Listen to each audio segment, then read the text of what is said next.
Welcome to Horror Cinema Obsession. Here, we dive deep into the chilling depths of horror cinema, from the critically acclaimed scares to the laughably ludicrous, and even the delightfully obscure.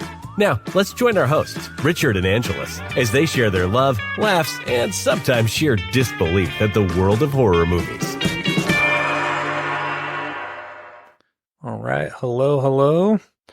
How's my beautiful co-host? I'm good, babe. How are you? Oh, living life. 365. 365. Yep. All the time. That's cool. I'm Richard, and this is Angelus. No, it's Angelus. Okay. Yeah, Angelus. How do you do it? It's Angelus? It's Angelus. Angelus. Angelus. I can do it. Try it one more time. Angelus? Close. You know what? That's as close I'll as give it's you going to 4 get. stars. Okay, I'll take a 4 stars. Okay. And as we progress, I'm going to test you again and see if you still remember. Guys, it's Angelus. I like Angelus. I Angelus. love Angelus so much. Hey, say my last name. No. Contably. No, the whole world knows. Oh. You said it wrong. No, I didn't. Mhm. I practiced. Wrong. Oh, okay. It's Cantabile. It's Contably. Said it wrong. Contably. I think you're fucking with me. Say my last name. No? Diaz Amenes. No. Wrong. Okay. Well, welcome, folks. Welcome back, folks, to another awesome episode. We're Horror Cinema Obsession. This week, we are covering a movie from 2001. So, it happens to be the 23rd year, and every 23 years, this thing called the Creeper wakes up to feed. Maybe next time, he should just hit the buffet, because instead of creating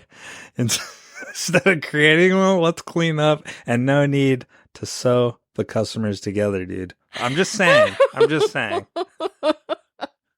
I lost my thought there. I was like, where are you going with this? I'm just saying, it'd be less of a mess. And then he could just clean up. There's people that clean up afterwards. Although buffets are getting outrageously overpriced.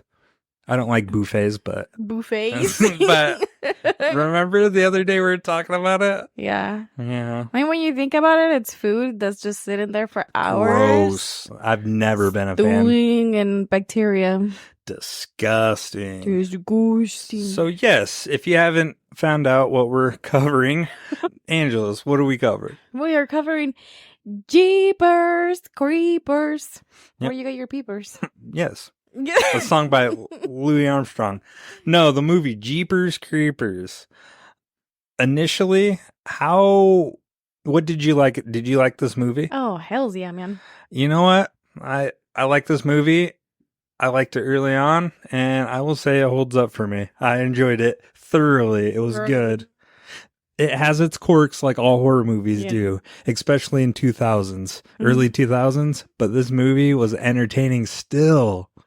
I like it. I think it still holds. Even watching it, I haven't watched it in maybe a year or so before this week to cover for the podcast, and I still like sitting there. I felt a little bit of that anxiety, like, oh shit, he's coming for you. So I haven't seen this movie in honestly over 10 years. It's been a long time. I wouldn't be surprised if I didn't see it. Like initially, the last time I saw it was when it came out. Like For real? Yeah. And oh yeah, I wanted to cover this because we talked about this off mic. You said I was privileged. Dang, you're gonna put me on the spot like that, Richard? Yes. Because apparently, in previous episodes, guys, I guess in a sense, I was privileged. I got to see movies in the movie theaters, and then we got to rent movies. Mm-hmm. Oh, we were having dinner last night, and here I am, and just deep in my thoughts, and I was like, you know what, Richard? After every episode, I'm coming to realize you grew up and you were a privileged little boy. It's not the case. I feel like every episode you're like, yeah, I saw this movie when it came out in the theaters, or my mom took me, we rented it right away, and we watched them when it came out at some point. I mean, either that and Guys, I'm not ashamed to say it. We would pirate satellite TV. So shout out Dish Network. Oh We my would God. steal that. So we'd have free movies all the time. And then they'd come out right when they were released on satellite. Dang. We got to watch it. So gone are the days. Gone are the days. I have to pay for TV now. He's an honest gentleman. Mm-hmm. But yeah, so in a sense, yeah, maybe I was privileged. How did you, growing up, you just watched movies on TV? Even in the States, you guys didn't go to rent movies? Well, after we moved to the States back in 2000, June of 2000, yeah, we would. Wait. Wait. Do you remember the first time you stepped into a movie store? Did it just blow your mind? No. It didn't? No, I knew they existed, but we didn't really go to them. Like, again, I grew up in a really, really small town, so that was not a thing there. But That's what I'm saying. We would go to the city, and Oh, and they would have something yeah, they like had that. movie stores and movie theaters and all that stuff. So I I getcha. wasn't like completely a stranger to it. Just like it wasn't part of my daily life. But that's what I'm saying. Like, I had the luxury of it being, less than a mile away. So I could just go there and be like, oh, we want to rent movies for Friday. You guys would actually have to make it a plan, like, to go do that. Like, if you were going to do that, like, Okay. you'd have to plan that, go into town. Yeah, no, most of the time it was just whatever was on TV. That's cool. That's cool. It's cool. It's cool. So yeah, I'm glad we got to discuss my Privileged privilegeness. child. Everyone has a little bit of privilege in one way or another. I have privilege now. What was your privilege? What is my privilege? I'm bilingual. Okay. You don't have that. Yes, I do. We're trying. Baby steps, babe. I'm trying. Maybe I have a car. Other people don't have cars. Okay. I have a Yeah. job. Other people don't have jobs. Yeah. Yeah. That's a good way to look at it. I like Yeah. that. So yeah, 2001, some pretty good movies came out.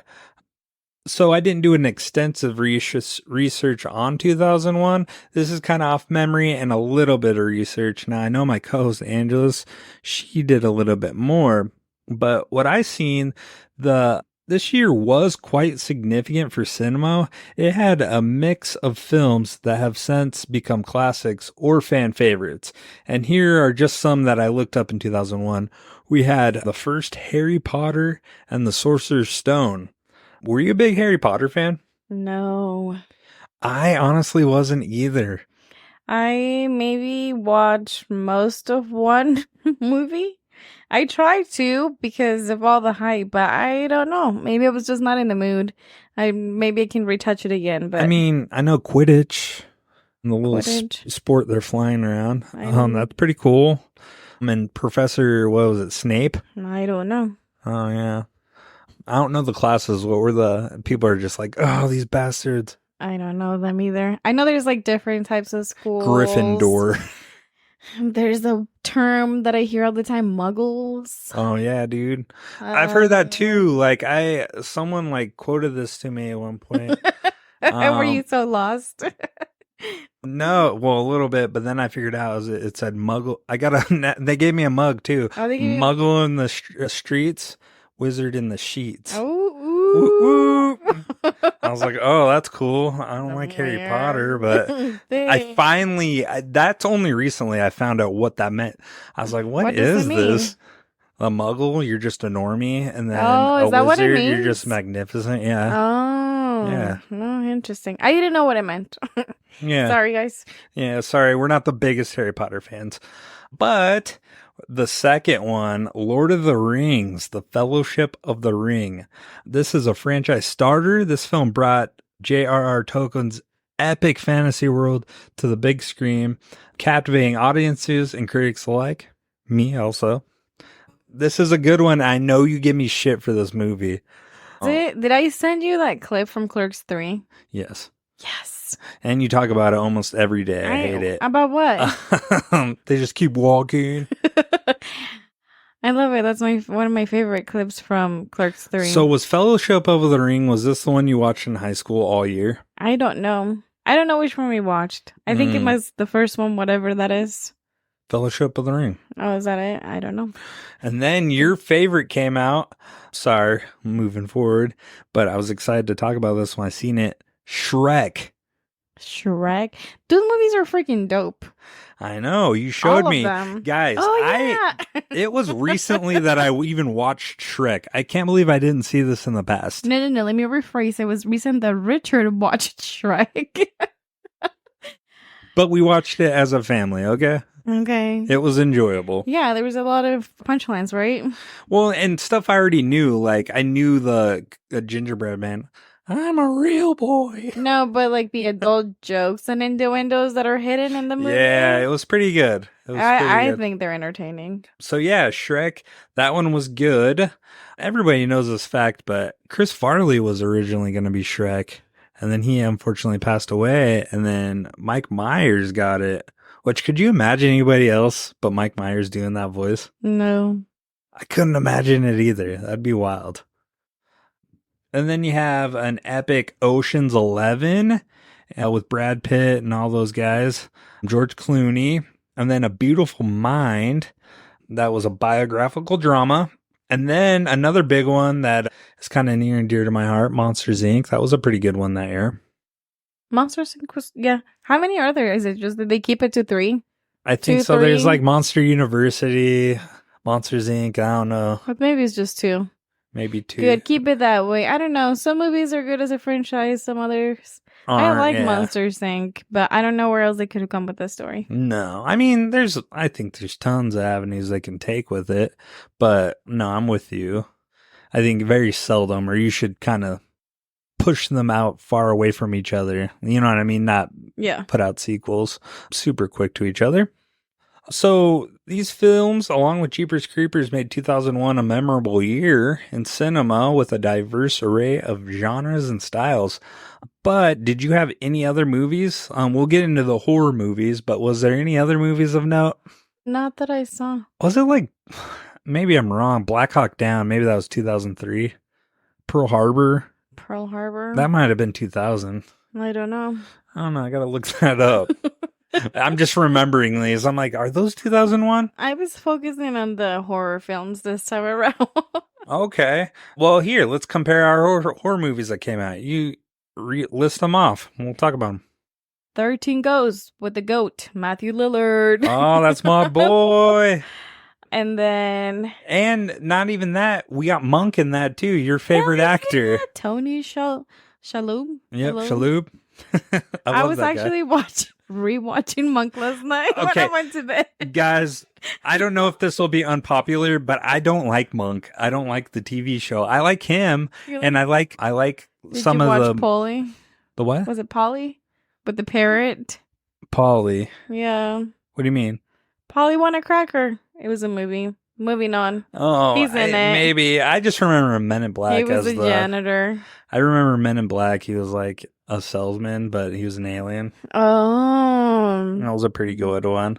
Keep going. We also have Dagon.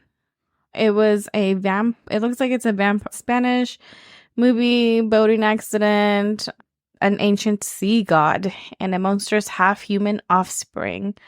The Mummy Returns. Whoa. Don't just glaze over The Mummy Returns. You're about to go. I wasn't. Hey, that one's epic, man. That's like one of your favorite franchises, isn't it? Yes, with Brendan Fraser, Rachel Patricia Velasquez. Gorgeous, most gorgeous people of that era. Arnoldo Vosloo and Dwayne Johnson as the Scorpion. Oh, the crappy CGI. We've talked about that in previous podcasts, didn't we? Yeah. And then Hannibal. Okay, this movie, Hannibal, oh my God. So spoiler alert, Ray Liotta from Goodfellas gets his head cut open. Do you remember that scene? And he eats the brains. Yum. So that movie, like, gets a bad rap. Like, people don't like it. Why? I don't know. It's kind of not superior to... Silence of the Lambs was a big to follow up on. Yeah, so... But, that being said, that movie scared the living shit out of me when the pigs ate that guy. Oh, dude, that was intense. And what's the guy that was in the wheelchair? He's the guy who played in The Fifth Element. Gary Oldman. Yes, Gary Oldman. That freaked me out, and then I would have had nightmares about it. So, but yeah, no. So Hannibal was pretty scary. I also found, you're gonna hate me, Donnie Darko. Why would I hate you? I don't hate that movie. You keep telling me that I do. I just don't want to watch it ever again. I love Donnie Darko. It's one of those psychological mindfucks. I know. I retired it. I've seen it like 3 times. Oh, that's it. I watched it like over and over. Really? Yeah. Is it like comfort food for you? Is that like a comfort movie? Mm-hmm. Really? Just put it in background noise. I watched it so many times. Oh my God. I like introducing people to it because it just fucking doesn't make sense sometimes. And they're like, what is wrong with him? Yeah, right. Why is he so miserable? Jake Gyllenhaal, Maggie Gyllenhaal, Drew Barrymore. Seth Rogen, a young Seth Rogen. He was a bully in school. That fucking rat bastard. And then The Devil's Backbone was huge in the Latin American world from director Guillermo del Toro. Ooh, dude, we got to cover his Pan's Labyrinth. Yeah. We got to cover that, dude. And we got to watch, I need to have you watch this. Have you seen? Devil's Backbone? No, it's good. I haven't seen it. It involves orphan little children with secrets about the school, ghosts. It has Federico Lupi, Eduardo Noriega, Inigo Garces, and Marisa Paredes. And then there was a sequel, Children of the Corn Revelation, The Glass House, and Tremors 3. Okay. So were those the ones you had? Mm-hmm. So I have that I remember. I don't think you mentioned The Others with Nicole Kidman. Mm-hmm. That one's a good one. From Hell, Johnny Depp. He plays an author, I believe. Maybe not. No, this is the Jack the Ripper. He's hunting Jack the Ripper. That's a pretty good one. Valentine, have you seen that? I believe that's the one where a lady's eating candy. She gets like a Valentine, it's candy, and then it has maggots in it. Oh. Ever seen that? And it's got the Cupid mask. Bloody. I've seen the cover. I recognize the cover. I don't know that I watched it. It's got the dude from Bones in it. The detective. Yeah, I always forget his name. Gosh. Angel. He's Angel and too. Buffy the Vampire Slayer. Guys, that's gonna bug people are gonna hate me. Hey, our researcher over here could probably look. Michael something. No. In the review corner, Vienna could probably look that up for us. What's his name? If you type in Angel or Buffy the Vampire Slayer, Bones. We know his work. He's done a lot of stuff. Yes, David Boreanaz. Yeah. All right. Thank you, Vienna. Appreciate that. And then we have The Forsaken, and then Session 9, which kind of looked interesting. I've never seen that. A psychological horror film that takes place in an abandoned asylum where asbestos cleanup crew experiences strange occurrences as they discover a dark history of the building. That looks pretty good.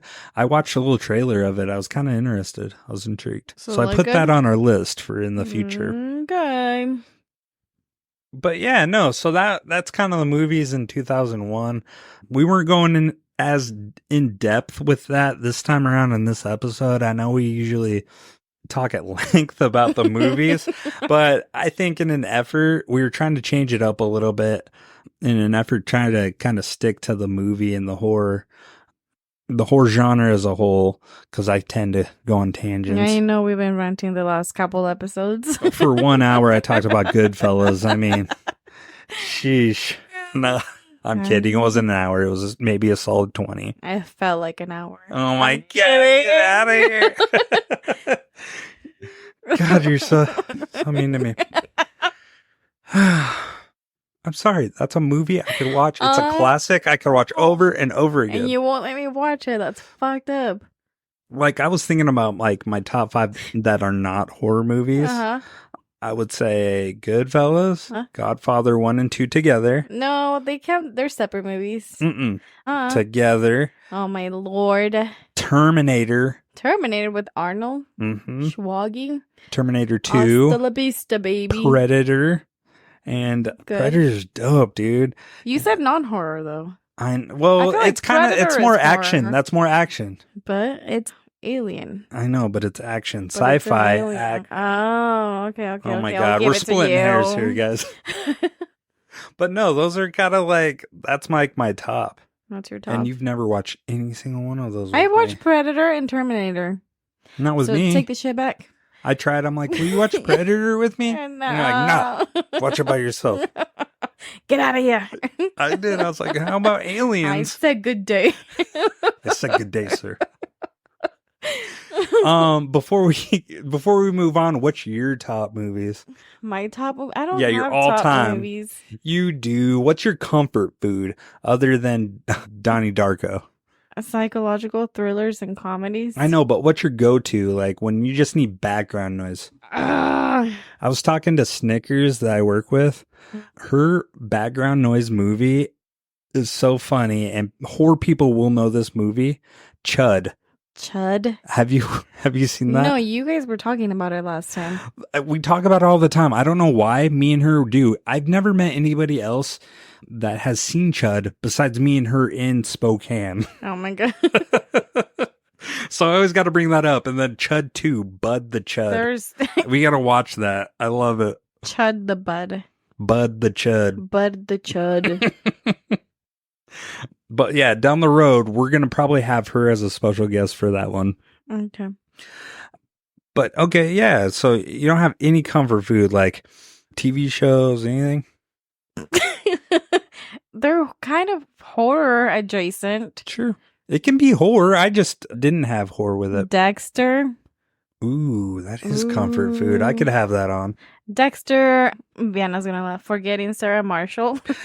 Dude, inside of me or inside of you. Oh my God. It's my fantasy, okay? You're Leave me alone. We can go inside of you. God, this episode's going off the rails, dude. Oh, Wow. Okay. my God. Oh. Going off the some of rails. my favorite is when the fucking Dracula musical.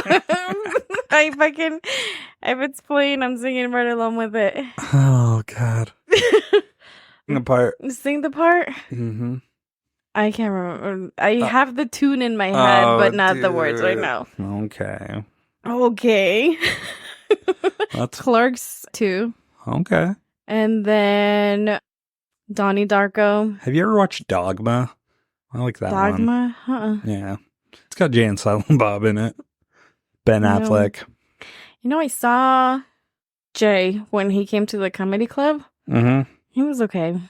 He was like, you weren't impressed? I was not that impressed. I think I had like high hopes. I think only if you're a true fan of his work, you would have really enjoyed it because that's what he did mostly was talk about stuff that he's been in and how he got the role for So Clerks. that's not, to me, that's not comedy. When I go to the comedy show, shout out Spokane Comedy Club. We're not paid for this, but they're cool. Mm-hmm. We're not sponsors, but hey, man, we love them. But yeah, so that's kind of unfortunate.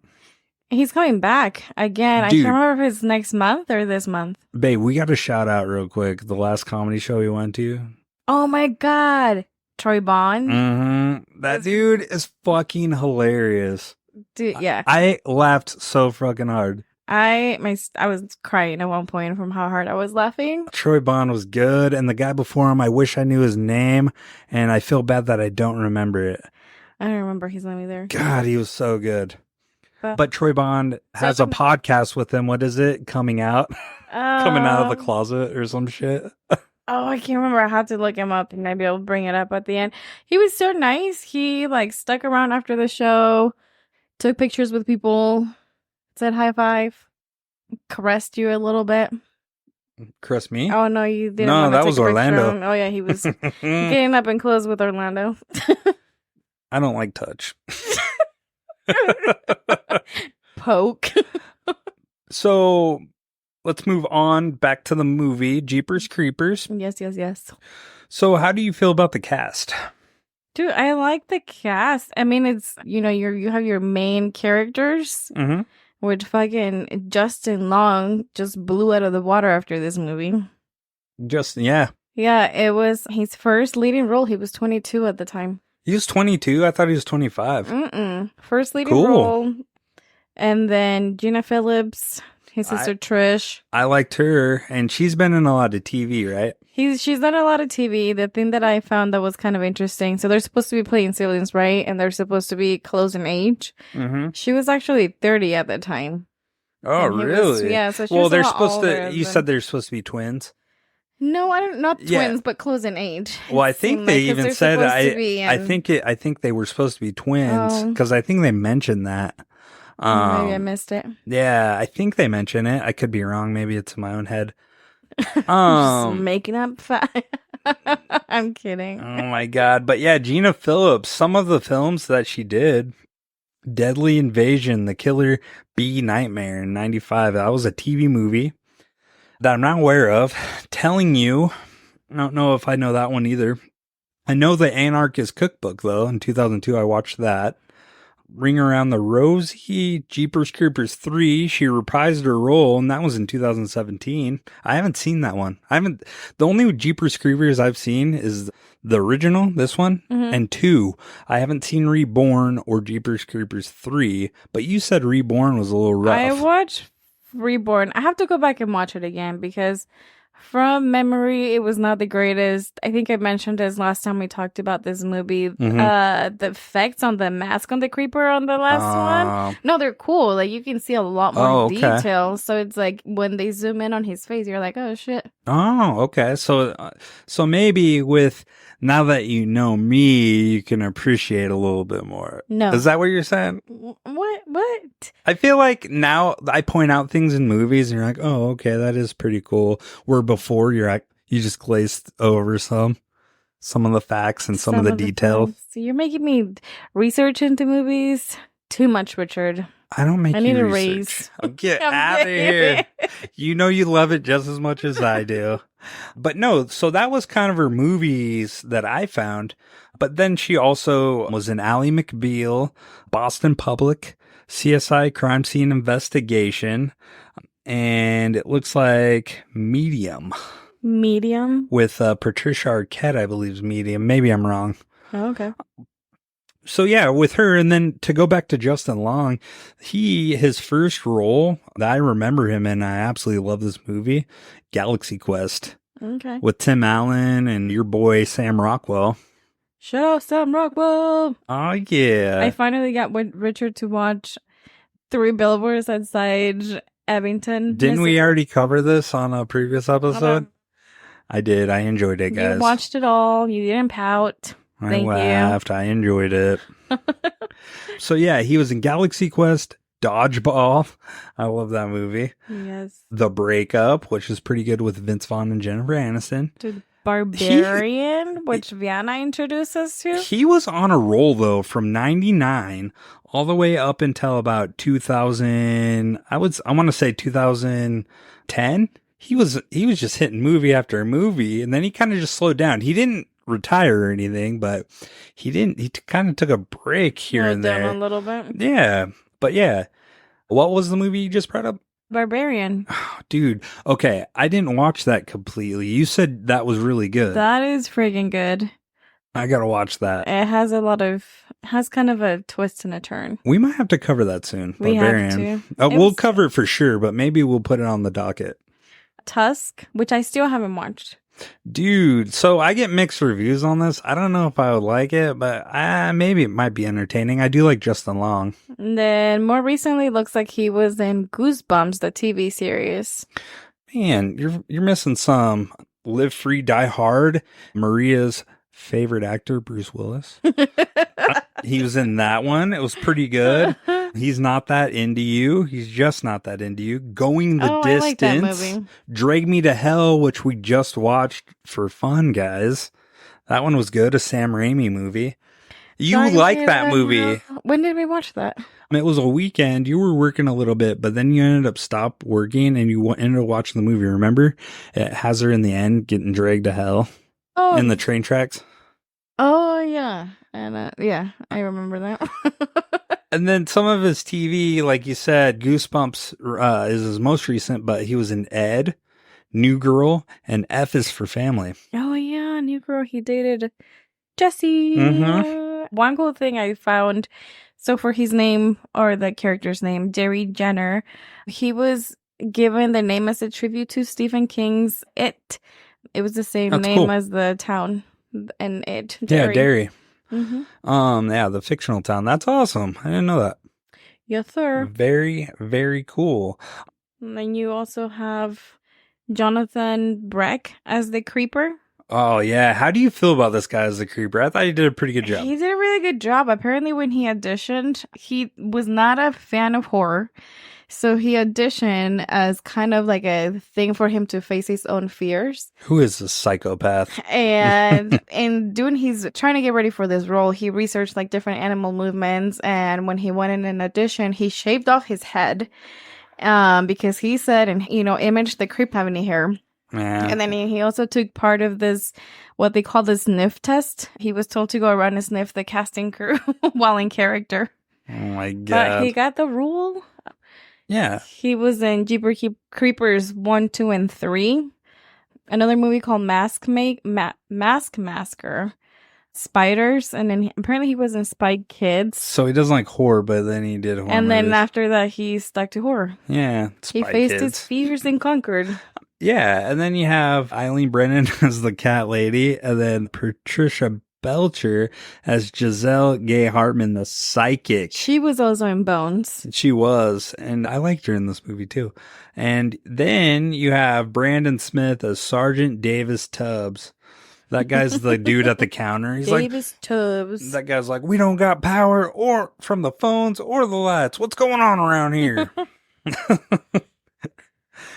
So yeah, I mean, the cast is a mix of then up-and-coming stars like Justin Long and established actors like Eileen Brennan, creating a memorable dynamic that contributed to the film's tense atmosphere and also the director's vision.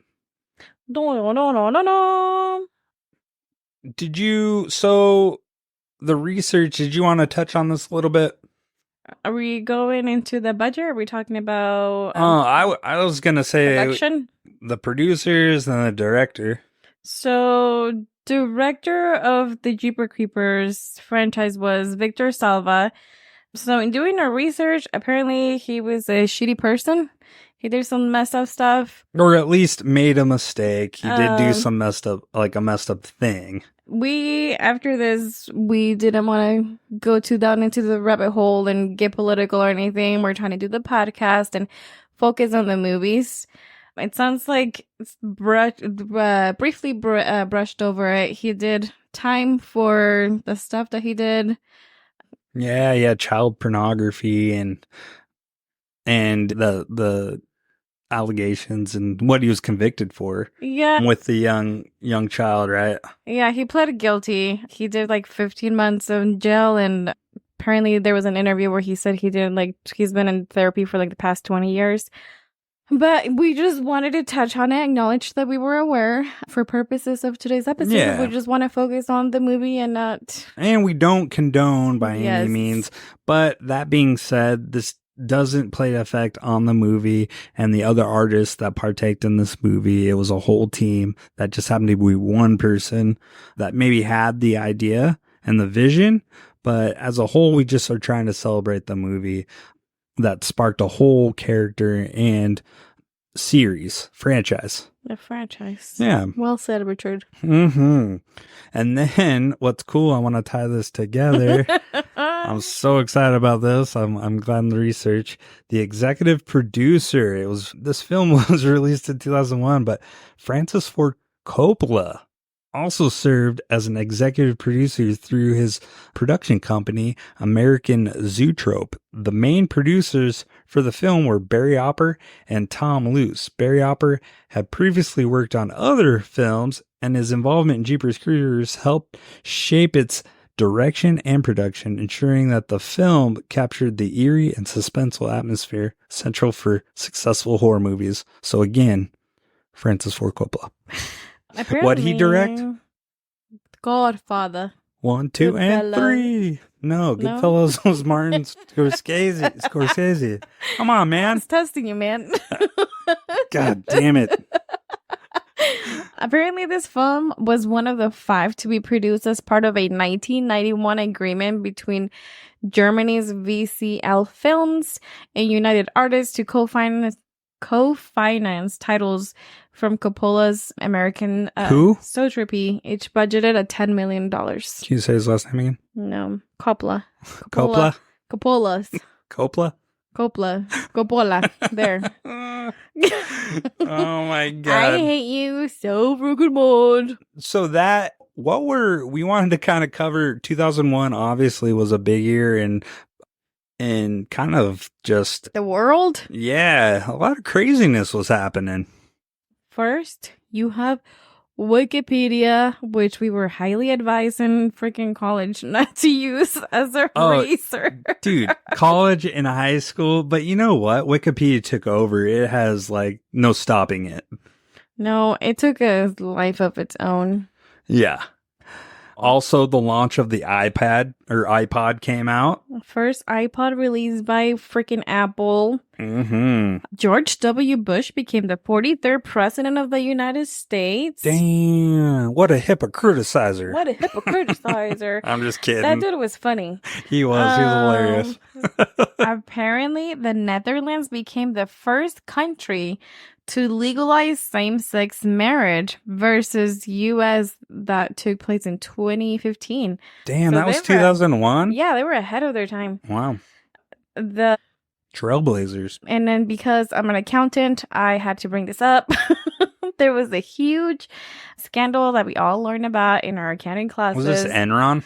Enron filed for Chapter 11 bankruptcy scandal, which was one of the most notable cases of corporate fraud and corruption in history. Dude, at 12 years old, I knew about this. And then? Oh, yeah. I remember talking about it. Or not talking about it, but hearing about it all over. Dude, this was true. Like, the CEO, apparently, RIP, after this happened, they were coming after him to interview him, and he took his own life. Hey, man. He was kind of a dirtbag. Crazy. Like, people just, yeah. And then the big world event. Do you want to touch on this? Yeah, my birthday. My 12th birthday, dude. You poor thing. No, this Which coincided with? It's the Twin Towers. There you go. You need to stand sad for this. Gosh. Never forget. Never forget. Yeah, the big terrorist attack on the World Trade Center, which eventually led to the war on Afghanistan, which lasted 20 years. That's a lot of years. 20 years? Yeah, the U.S. withdrew troops in 2021. So that was just a few years ago. Yeah, Jesus Christ. And estimated to have cost $2.2 trillion. Dang. That's pretty crazy. That is crazy. Man, wow. Wow. Way to kill the buzz here, man. Buzz Killington over here. Buzz Killington. All right, should we take a break real quick? Sure. All right, we will be right back. All right, and we're back. So on the break, we were talking about this. Right before the break, we were talking about terrorist attacks, never forget. So it got me on that memorable day, unforgettable day. So I want to tell you guys a story of mine, and this is real, 100% real. So let me tell you about it. It's my 12th birthday. If you can picture this, it's September 11th, 2001. The world is having a historically bad day, and here I am in my living room about to have the weirdest birthday ever. Dude, this sounds like a setup for a dark comedy. Exactly. There I was, and I was unwrapping my gifts. While the news was on, I have this image burned in my head, burned in my brain of my grandparents. They were sitting there, party hats on, looking like the saddest birthday clowns you've ever seen. They had pieces of cake. Everybody had pieces of cake. What flavor cake was it? In their laps, it was vanilla. Costco cake, but everybody had pieces of cake on the table in their laps, but no one had the heart to eat the birthday cake. It sounds like it would have been a really awkward birthday party. Yes. So it continues. It gets better. Okay. That's not even the worst part. So that's forever burned in my brain. My grandparents, rest their souls. So it really was awkward. I mean, how do you blow out candles and wish for a new bike Jesus. when the world's in turmoil? Yeah. Every time I shit you not, every time I was ripping open some wrapping paper, it felt like I was breaking a moment of silence. Jesus. Well, did you get any good presents at least? Dude, that's funny that you say that. Okay, so I did. I totally got some great stuff, but the highlight, or maybe the low light, some people would think, and kind of in bad taste, was when I opened one of my presents. I shit you not, it was a model airplane kit. What the Talk about fucking awkward timing. My uncle, and I don't think he got this because I don't think he realized his name was on this present. But like, I think maybe his girlfriend or wife at the time, Yeah. my aunt at the time, bought it. But he gave me the gift, and he had the most awkward look on his Oh my face. gosh. And as I was opening it, because like someone had mentioned it, like, oh, he's opening your gift. And then all of a sudden, I just hear this, oh no, in slow Oh my motion. God. Dude, he's like, oh man, he felt like an asshole. Jeez. A model airplane. I swear to God, it was like a Boeing 757 or some shit. Did you throw it away? No, man, I set that shit up. I think I still got it. I got to go in the basement and find this airplane. I think I got it, and I'll take a picture, put it on the Instagram. Well, Richard, sounds like you know how to throw a freaking memorable party. I don't know about throwing a party, but it's just not every day your birthday coincides with a major historical event. Hey, but on the bright side, my birthday is super easy to remember. My dad has never forgot it If I since that 12th My birthday. God. And now, whenever I have to tell someone my birthday, I get the best reactions. It's always something like "tough break, kid," or "wow, that must have been different." But my personal favorite, and this one I always remember, this literally happened. I was renewing my license, or like I was at the Social Security office getting my Social Security card or whatever. This lady, I give her my card, my ID, and it has my birthday, and she's like, sucks to suck. with a shoulder shrug. Sucks to suck. Oh, wow. This was funny. It's always a conversation starter, to say the least. But I also, in these conversations, I always end the conversation with kind of the inside joke we have now: never forget. No, It's I okay, always guys, get it. because my birthday is shared with this, so I can say this. Okay, Say- never forget. Terrible. Anyways, I just wanted to share a memorable story. Oh my God. It's burned in my brains. Hopefully it's burned in all of your brains out there too. Just traumatize everyone. Oh God, it is true. My dad has never forgot my birthday since my 12th birthday. Did anyone else ever gift you any other airplanes after? No, I haven't. And I used to be into model airplanes. I shit you not. It was fun. It turned into like model cars and trains. Moving away from this. But I was 12, so I was getting to the age where maybe gifts weren't as cool. That's cool. Jesus. Anyways, let's get back to Jeepers Creepers. Jeepers. Do you want to talk about the plot?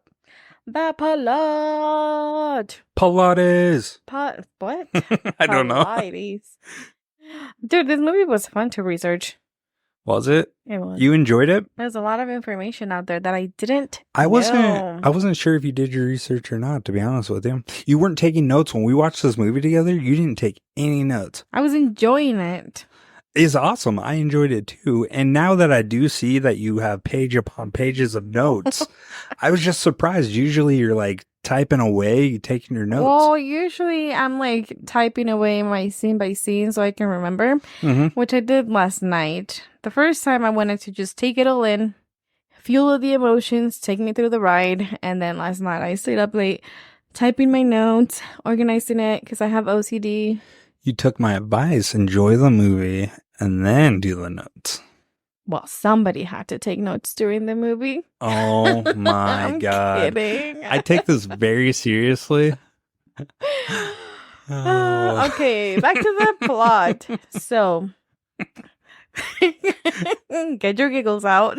Continue. Continue. I'm sorry. I can't take you serious after you thought Jason Voorhees was Michael Myers. What the This is why I'm hard on her about taking notes, guys. They all wear masks. That's somehow justifiable? That is not. Yes. Get the hell out of here. It was confusing.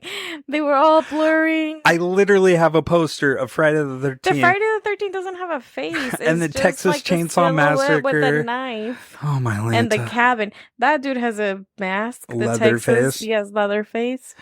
Oh my God. Put a mask on this one and I'll remember. Anyways, back to the plot, Richard. Jason has a hockey mask on. Yes. Isn't there Michael another Myers mask? has a Captain Kirk mask on. Why do they all gotta look familiar? One of them looks like... No, what's his... God damn it. Voorhees. Continue. He has a- Is it Myers or Voorhees? Voorhees with the Croc mask. The what? The Croc sandals. That's what it reminds me of. The hockey mask. Crocs? Yeah. Because I the told holes? you the other day when you were wearing your Crocs. I was like, oh, look, you have the hockey mask. I didn't get that joke. Oh. Oh my fucking God. That makes it hilarious. I love it. So every time you wear them. My little... Oh, dude, we should do that. I bet someone has What? little Crocs. We can get white Crocs and put little Voorhees, the red, like... No, I'm going to get you the little pins that you stick. No, that's stupid. I'm too cool for that. Birthday idea. The plot. Oh, yes, the plot. Continue. After making a horrific discovery in the basement of an old abandoned church, Trish and her brother Derry watch their routine road trip home from college turn into a heart-stopping race for their lives. They find themselves the chosen prey of an indestructible force that relentlessly pursues them and gives them a new and chilling meaning to the old song, Jeepers Creepers. Mm-hmm. Well What? said. Well said. What does your plot say? Mine? Okay, Yours I are guess a I'll lot read more my elaborate. version. I guess I'll read my version.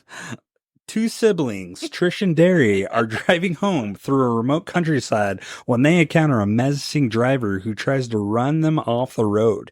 Curiosity leads them to discover a chilling secret at an abandoned church, a collection of bodies that hint a terrifying predator. As they delve deeper, they find themselves pursued by the creeper. Tomatoes. Man, I like them both. You did great, babe. Oh, thanks. So yeah. So yeah. Did you know? Apparently, this was another low budget film. Oh yeah, how much was this made for? So Metro Goldwyn Mayer finances MGM financed this film with $2.7 million, and the rest of the budget was financed by independent companies. Apparently, MGM didn't have good expectations of the film, so they didn't even take into account setting up a premiere. And then after budget cuts, there was approximately like $10 million in the budget to make the movie. And it ended up grossing $15.8 million over a 4-day labor weekend, which it sounded like it was a record. Usually people are out, not at the movie theaters. And then overall, it earned $37.9 million in North America and so like worldwide, 15 worldwide. Worldwide, pretty good for people not putting marketing effort into it. Mm-hmm. It just shows how word of mouth just spreads if something's good. Which this movie is that good. At the time, oh my God. It's original. I like it. I enjoyed it. So yeah, just to get into it, guys, the opening scene, we have our two main characters riding down the road. Run. Apparently this movie was also resembling a true crime. Another true crime that took place, and it resembles an episode on Unsolved Mysteries from... What year was it? Like 1992 or something? Something like that. So I do have facts on that. It's in 1992, it was a dude who dumped his wife at a school behind a school. And they ended up, what was his name? Dupree? It was Depew. Yeah. So Silva got got the story from there. It got For the the idea. intro, yeah. The intro of it. I think the scene, so it takes place in Florida.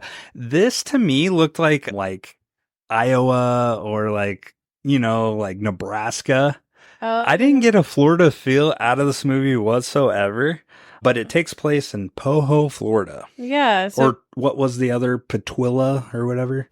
something like that. Yeah. Yeah, apparently it didn't look deserted enough originally. So they did ask local homeowners to remove their mailboxes temporarily so they could make it look more deserted on that road. So I read that they shot this a lot in California, different deserts, scenes like a desert, and then just different areas to make it look like that. But a lot of it was shot in Florida also. The other thing, when they were in Florida, there were so many insects and it was so noisy that oftentimes the crew had to go and do shots outside with a pistol before the camera started rolling to kind of silence the bugs a little bit so they can get some of their scenes going. Yeah, that's fascinating. So the opening scene, they're coming down. They're playing a game that I actually like. This is something that I haven't played in quite a while, but we used to play throughout time, like with my family. We'd play that. How about you? Did you ever play the license plate game? Recently, Viana and I do it. We give my cars a name depending on the license plate. Yeah, I love it. I like the intro when they're guessing and he's like, forever, gay forever. Gay fever. Gay fever. And she's like, oh, dude, that's a 6, bro. It's sexy forever. I thought that was so fucking hilarious. He looks so defeated. She's like, gay fever. And then they pass them, and it's basically showing the banter, and it truthfully is believable. They got chemistry. You believe that they're Sibling? Yeah, siblings. Like twins. I think they're twins. Okay. From what it says, I could be wrong, but you really get that feeling, or I do. It didn't take me out of it. I thought, truthfully, they could pass off as real as siblings. But so yeah, they're playing this game. They're still bullshitting, arguing about the license plates, what the score is. And the cool effect of this movie, I don't know if you noticed, like for you, but I noticed this. And when I first saw it, it scared the shit out of me. The anticipation and anxiety, that truck in the distance coming up to them. Like I'm focusing on what they're saying, right? But my eye always gravitates towards the back and seeing that car come up, just because when I drive, I always have that feeling too, that anxiety that you're creeping up to someone. No, that someone is, but they're miles away. That truck's miles away and it's coming up. Did you have that effect, or do you pay attention to that?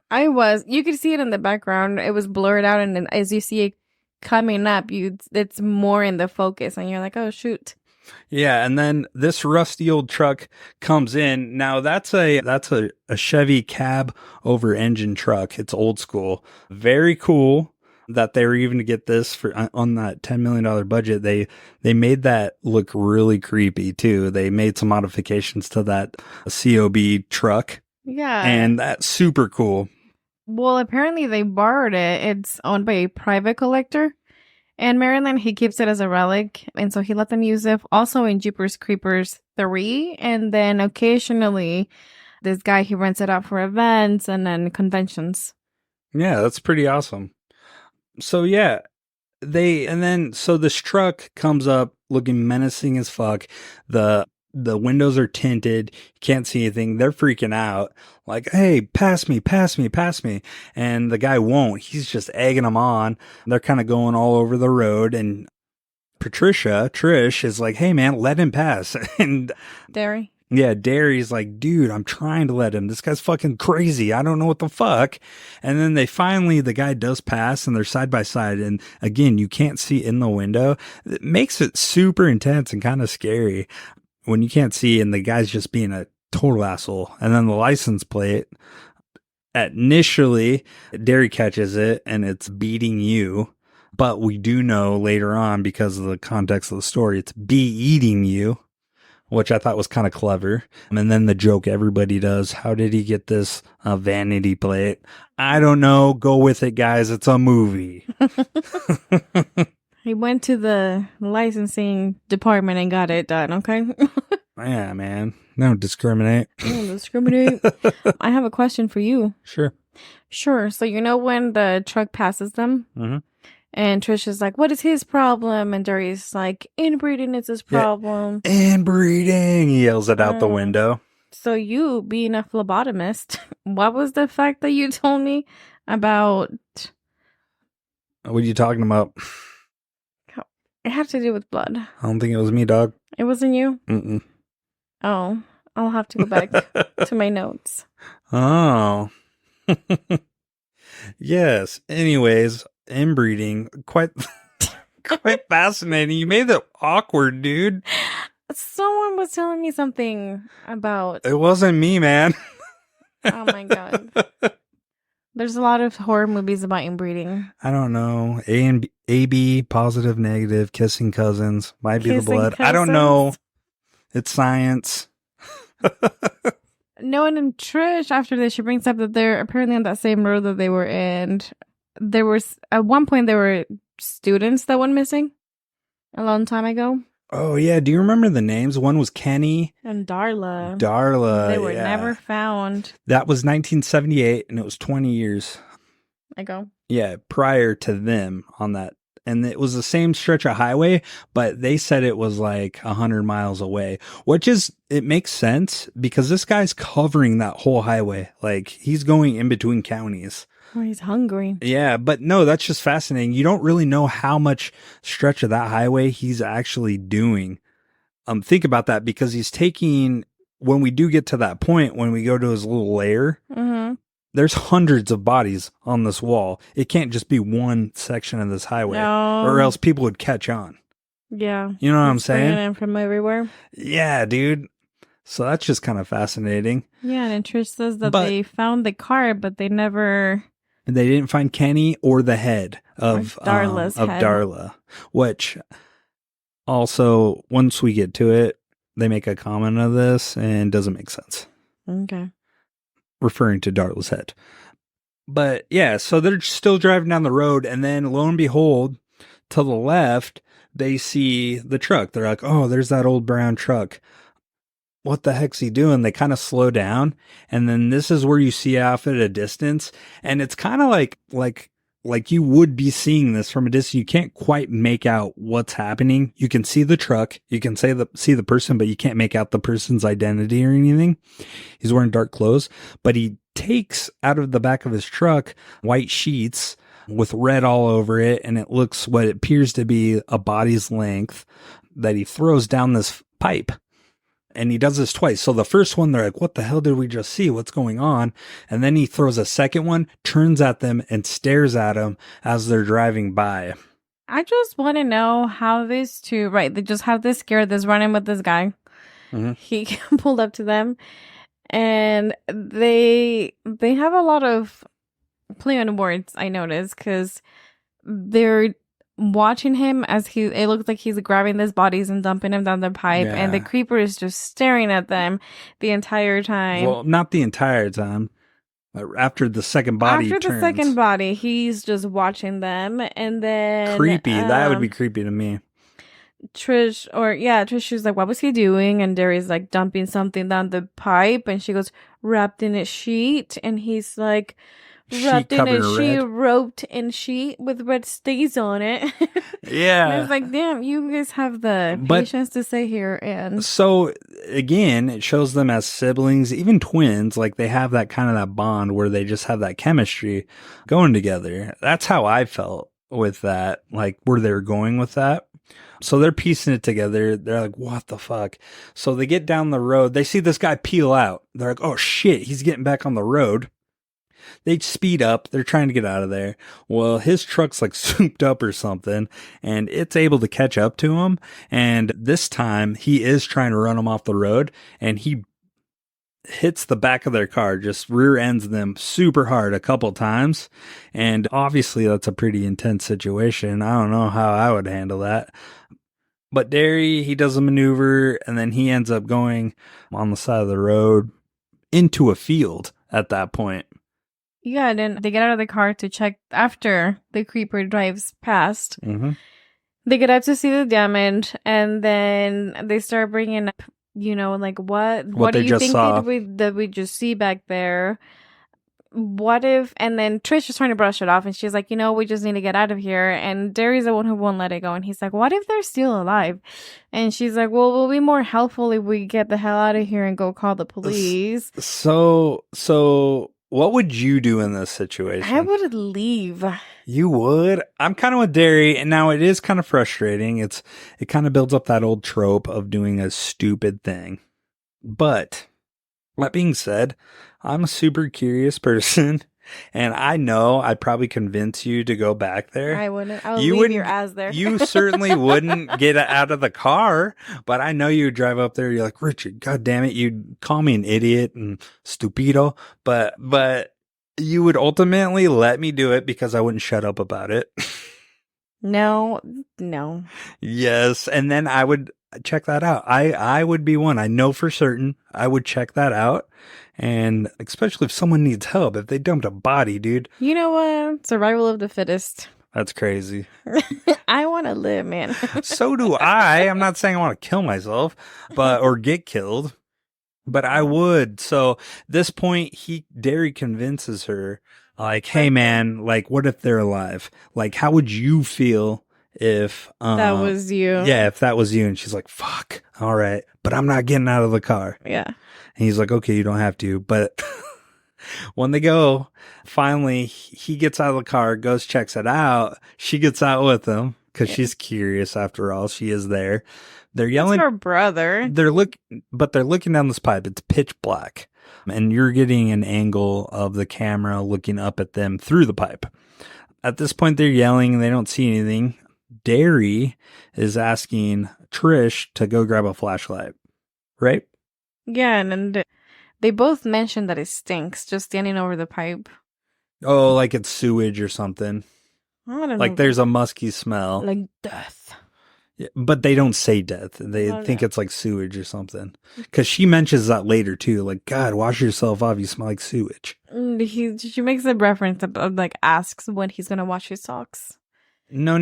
Like when they get to the diner, she's like, dude, wash yourself off. It looks and you smell like you've been in a sewer. But yeah, so anyways, he at this point doesn't hear anything or doesn't see anything. So he starts walking away and then he hears like a moan come through there and then he comes right back. Right? Yeah. He thinks he heard something. Yeah, so he's even more curious. That's when he's like, all the red flags are going off. He's like, oh God, someone's down there. So he tries to get more. He's got the flashlight, trying to get more of a view down there. So he's going in the pipe and he's like, hold my shoes or hold my feet or whatever. So he's dangling down there. And then at this point, still can't see anything, but they both hear a moan at this point. Yeah, and then Trish, as he's trying to get ready to poke his head down there, she's like, you know that part in scary movies when someone does something really stupid and everyone hates them for it? She's like, this is it. Like, she's agreeing to be there with him. She's irritated because this is stupid that you're doing that, especially if their bodies were dumped or if you get stuck down there.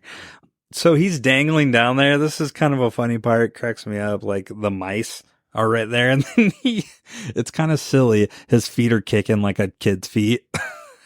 It's kind of like, this is one scene that I'm like, oh, this is kind of cheesy. Where he's kicking, his then whole body starts and she lets go. Yeah, she lets go, and then he slides down, and then you see that dramatic effect. The falling scene cracked me up a little bit. I was like, oh. I like that scene. I can appreciate, but I see what you're talking about. It's like slow mo. He's like, oh, slow. It almost looks paused for a second, and his mouth is. I get that it's the falling motion that his mouth is being open, and it's slow, but it looks extra stretched out at one point, and then finally he lands. Overacting. Yeah, but he does hit his head really hard, and it looks like he's knocked out temporarily, like very quickly, like he wakes up, but he hits his head hard. So he's kind of concussed, you'd think. Yeah. He has a cut on his hand. Ripped shirt. Has an interesting choice of tattoo on his next to his belly can we button. talk about that kind of that rose tattoo? I want to know the backstory of that. Is that real? I think for purposes of the movie was supposed to be, but there's no detail to it. It's just like black, like shade of the rose next around to his belly button. Oh my god! I was like, oh, okay. So funny. They could have picked. I don't know. I'm curious why that specific design. Yeah. Yeah. But yeah, so he gets up. He's like, he's kind of pissed. He's like, God damn it. And he's blaming his sister. He's like, God, one time I need your help, you fucking pull this shit. Yeah. Like it's her fault. Dude, she was hanging on to you, bro. And she's all but, 110 pounds holding on to your ass. And you fucking freak out like a toddler. And fucking, it's your fault. You went in the tube, dude. Yeah, she's like, I'm sorry. He's like, not more than I am. Yeah. And then he's like, ah, shucks, the look I have, as he's like, he rips his shirt off, like some part of his shirt so he can wrap his hand. Yeah. But then he gets up, and this is the cool effect of being down there. You're seeing this scene where it's completely pitch black, but it has that effect where when you're in the dark, when you go to bed and you're laying in bed, at first it's pitch black, but then your eyes start to adjust. They do a cool effect where your eyes are, the camera's adjusting to the light and you're starting to see what he's seeing. So like it comes up and then he sees the body right there. Right in front of him. Yeah. And at this point he's like, hey, and is it talking initially or is it moaning initially? I think there's like a faint noise. And so he walks up to it and he's like, did I hear you down here? Yeah, is this you? And then at this point, then the body starts moving around, right? And he's completely startled. Yeah, and he kind of yells at Trish and he's like, I found her body. And then that's when the starts moving. The hand reaches out and grabs his leg. Yeah, and he freaks out and he tries to rips the sheet off his head, the kid's head, and he's super pale looking, does not look like in good shape, right? But his hair is fucking incredible. You and the hair. I'm just saying, this dude had product in his hair and it looked perfect for having a sheet on his head. I'm sorry, it would look all matted down. Yeah, and he's apparently also in this movie for budgeting purposes. This body that he finds is supposed to have a line, but they had to write it off due to budget cuts. What's the line? I don't know. I couldn't find it. The body was? Yeah. So what he is trying to tell him? He's trying to tell him. He has his hand kind of in a clutch fist. Is it like around his torso? But no, is he like trying to say hide or run? I think he's trying to say like run or hide. I don't know. Apparently it was expensive. But yeah, so he rips open the dude's torso, shows that it's all sewn up. And that would be the creepiest thing. And the guy's like, and Justin Long's like, dude, I'll get you out, whatever.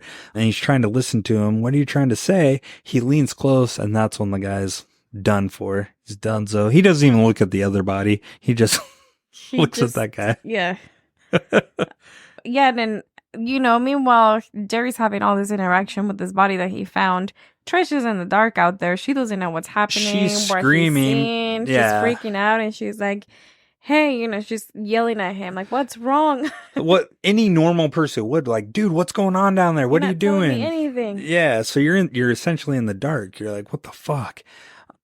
So at this point, he gets up. He's like, look, we got to figure this out. Because it's the basement of this church, is what they say. Did the creeper install that tube, do you think? I think he did. He did? I think he did, because what's the reason to have that there in the basement? I don't know. That sewer tube, that silo thing. Either it was there or he installed it. I think so. What other reason would you have that in the basement? I don't know. Whatever crazy culty things the church was doing. So I don't think any culty things were happening. But I think he might have done it. My imagination goes there. Okay. But so Derry's like, dude, I'll find an exit, but you got to go see and watch the road to make sure if this fucker comes back, you come right back and yell for me so I know. And also, she was able to flag anyone who would be able to come back and for help. Which she's really not trying too hard because she's just leaning there, just like hating life. She's like, God damn it. And not even looking at the road. I would be looking both ways, making sure that I see as far as I can if I see anything. The thing that I thought about this, okay, because he says either go flag someone down for help, and if you see the truck, you come back here and let me know. As fast as this car was driving, how is she supposed to beat him, the creeper, to get there to the church first and let Derry know that he's coming and it's to take off again, whatever the plan was? I think her plan's good because she gets in the car and she sees a car coming, right? A big truck. And so she gets in there, she starts the car, she honks, she lays on the horn. I think that is a good way of letting someone know trouble's coming. I guess if she was parked close to the church. What do you mean? For Derry to hear. Oh, that horn's loud. You're going to hear that. Especially down that tube, you could hear that. So I think she did the right thing, laid on it. But in that, was she trying to get the fuck out of there? Because she tries. She tried to start the car. This lady cannot, this poor transmission is going to be fucking blown by the time she's done with it. Because she can't even hit it. She can't even hit it into gear. Freaking out. But that's okay because it's just an old farming truck passing by. And she has a sense of relief at that point. But it doesn't show up. But Derry gets out and then startles her, scares her. Well, before he gets out, he sees what's down in the freaking basement. Oh, shit. I totally forgot this. Over this. I know. Go through it. He, as soon as she leaves, he turns around, he grabs a flashlight and starts looking around. Mm-hmm. And then there's a cool effect with the camera. It just starts kind of panning out and wide. So when he's tying his shoe, you see it before he does with the flashlight. That's what you're talking about, panning out? Well, yeah. At first you can see spider webs. So this place looks abandoned and there's spider webs. There's like tools, hooks, just everything looks rusty and old. And then he sees his shoe is untied. So I kind of sorry to stop you. I'll let you continue, but I'm kind of confused on this. When he sees all those tools, isn't the creeper using this stuff? Why is it covered in cobwebs? Maybe this is stuff that's old. Is this the first day that he's hunting? Because it doesn't specify, and that kind of makes sense to have all your tools dusty and shit. It's been 23 years. Potentially because from what I saw, Jeepers Creepers, that we're trying to, when they filmed Jeepers Creepers 2, following the rules that the creeper only comes out every 23 years, they were trying to figure out how is this going to pan in timeline-wise when you're talking about 23 years. So apparently Jeepers Creepers 2 is supposed to take place within the same time next period. Day. Yeah. So I guess maybe he just started. Yeah, maybe this was the first day or the second day. And those were the first bodies that he got. Before you continue again, I have a question for you. What part of your body do you think he would eat to make his? I don't know. I don't know. I don't know. You're staring at me. You're scaring me. I'm looking at it. I think you have the most beautiful ears. Oh, my ears? Okay. And you hear really well. Like, I've whispered things and you're like, shut up. You know what I mean? That. Well, I'm like, damn, you heard that shit. When they say something under my breath, I'm like, God damn it. Say it to my face. Yeah, exactly. I think you would take your eyes. I know, I got beautiful eyes. You got beautiful eyes with a little amber color. Stop. You're blushing. I'm just kidding. And now you are. Oh, God. Not Richard's eyes.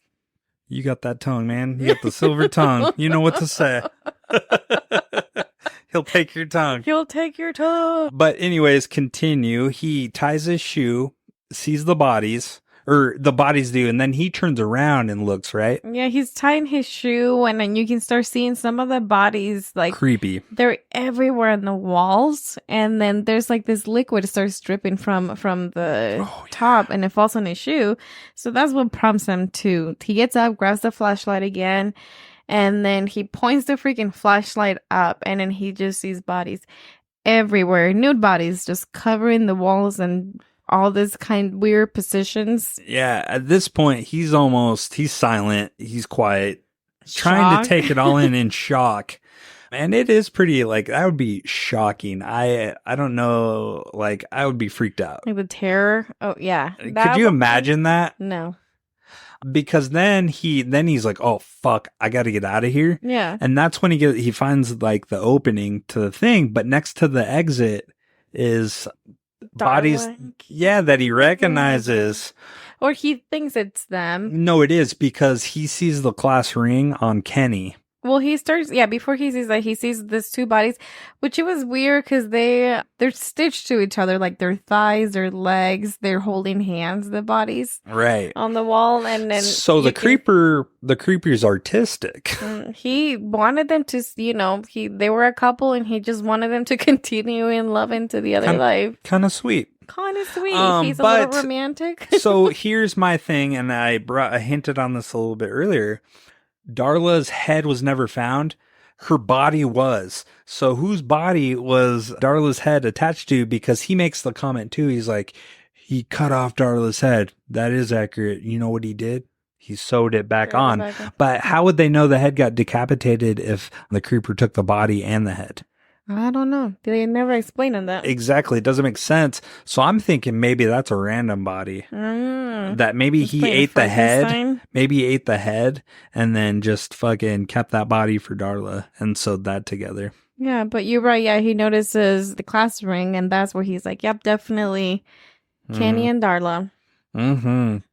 But yeah, and then this is where he startles his sister Trish in the car. Yeah, it scares the bejesus out of her. Yeah. And he's just catatonic at this point. Can't say anything. His eyes are big. He's not even blinking. And she immediately changes her tune though. She's freaked out at first, but then she's like, dude, are you okay? Talk to me. Yeah. And he doesn't say shit. And then they get back on the road. And she's talking to him, but he's still not responding. He's still in his head about it. And that's when he makes the comment about Darla. Yeah. And she's like, what? What are you talking about? And she's thinking, hey, man, you hit your head really hard. She can't believe it because it does sound pretty intense. Yeah. Yeah. I mean, unless you see it, it sounds like something pretty incredible to believe that it's real. Right. Which if I didn't see it, I'd be like, yeah, right, dude. You're just There's no shit. way. Yeah. So at this point, they're down the road and they make a choice like, well, we got to stop for gas and we got to call the authorities. So they end up stopping for gas. And this is where the creeper, now it kind of hints on it. It hints on scent at this point, right? Yeah. So they get to this restaurant. It's called Opera Restaurant. Mm-hmm. Cool little fact. The name of the restaurant, so Opera, is a tribute to Barry Opper, who is a producer in this movie, and he was also on the Critters movie. He collaborated on the film, but on Critters? What one? Whichever one came out in 1986. Oh, the original. The original. There you go. Nice. But they get out of the car. They're talking about, they're making a plan. And then they see the creeper's car drive by really, really fast. Oh, yeah. They're like, oh, he's going back. Mm-hmm. And then Derry panics a little bit. He's driving back to the church and he's going to know we were there. Mm-hmm. So they're like, all right, she kind of drags him at that point because he's freaking out and she's like, dude, we need to get out of this, out of the road if he's really looking for us. And she drags him inside the restaurant. Yeah, and she's like, hey man, wash yourself up. You smell like the sewer. Yeah, and she's asking people to call the police. They get in here. Now, my vibe, and I could be wrong on this. I don't know what your interpretation was. Everybody looks at him. It's like, do the locals know what's going on? Oh, I mean, they do have a genuine look like, oh, they need help. Mm-hmm. But I kind of got the vibe like, do they, Like, they could know what's going on and, like, sacrificing some people. Yeah, and I don't know. What do you think? I don't know. Maybe to me, it looked like they were just kind of confused. Like, where are these, outsiders coming in here? They Yeah. look like crap, and they're demanding for someone to call the police. But they're genuine with wanting to help because they're like, oh, okay, we'll call the cop, or yeah, we'll call the police. And a lot of those people look like they're just like passerbys. Yeah. And then, Derry again, he's fucking processing everything he saw down there and freaking out a little bit. And Trish just kind of shakes him and she's like, come on, Brat, I need you to pull it together. We're going to call the police. Mm-hmm. Tell them everything that you saw.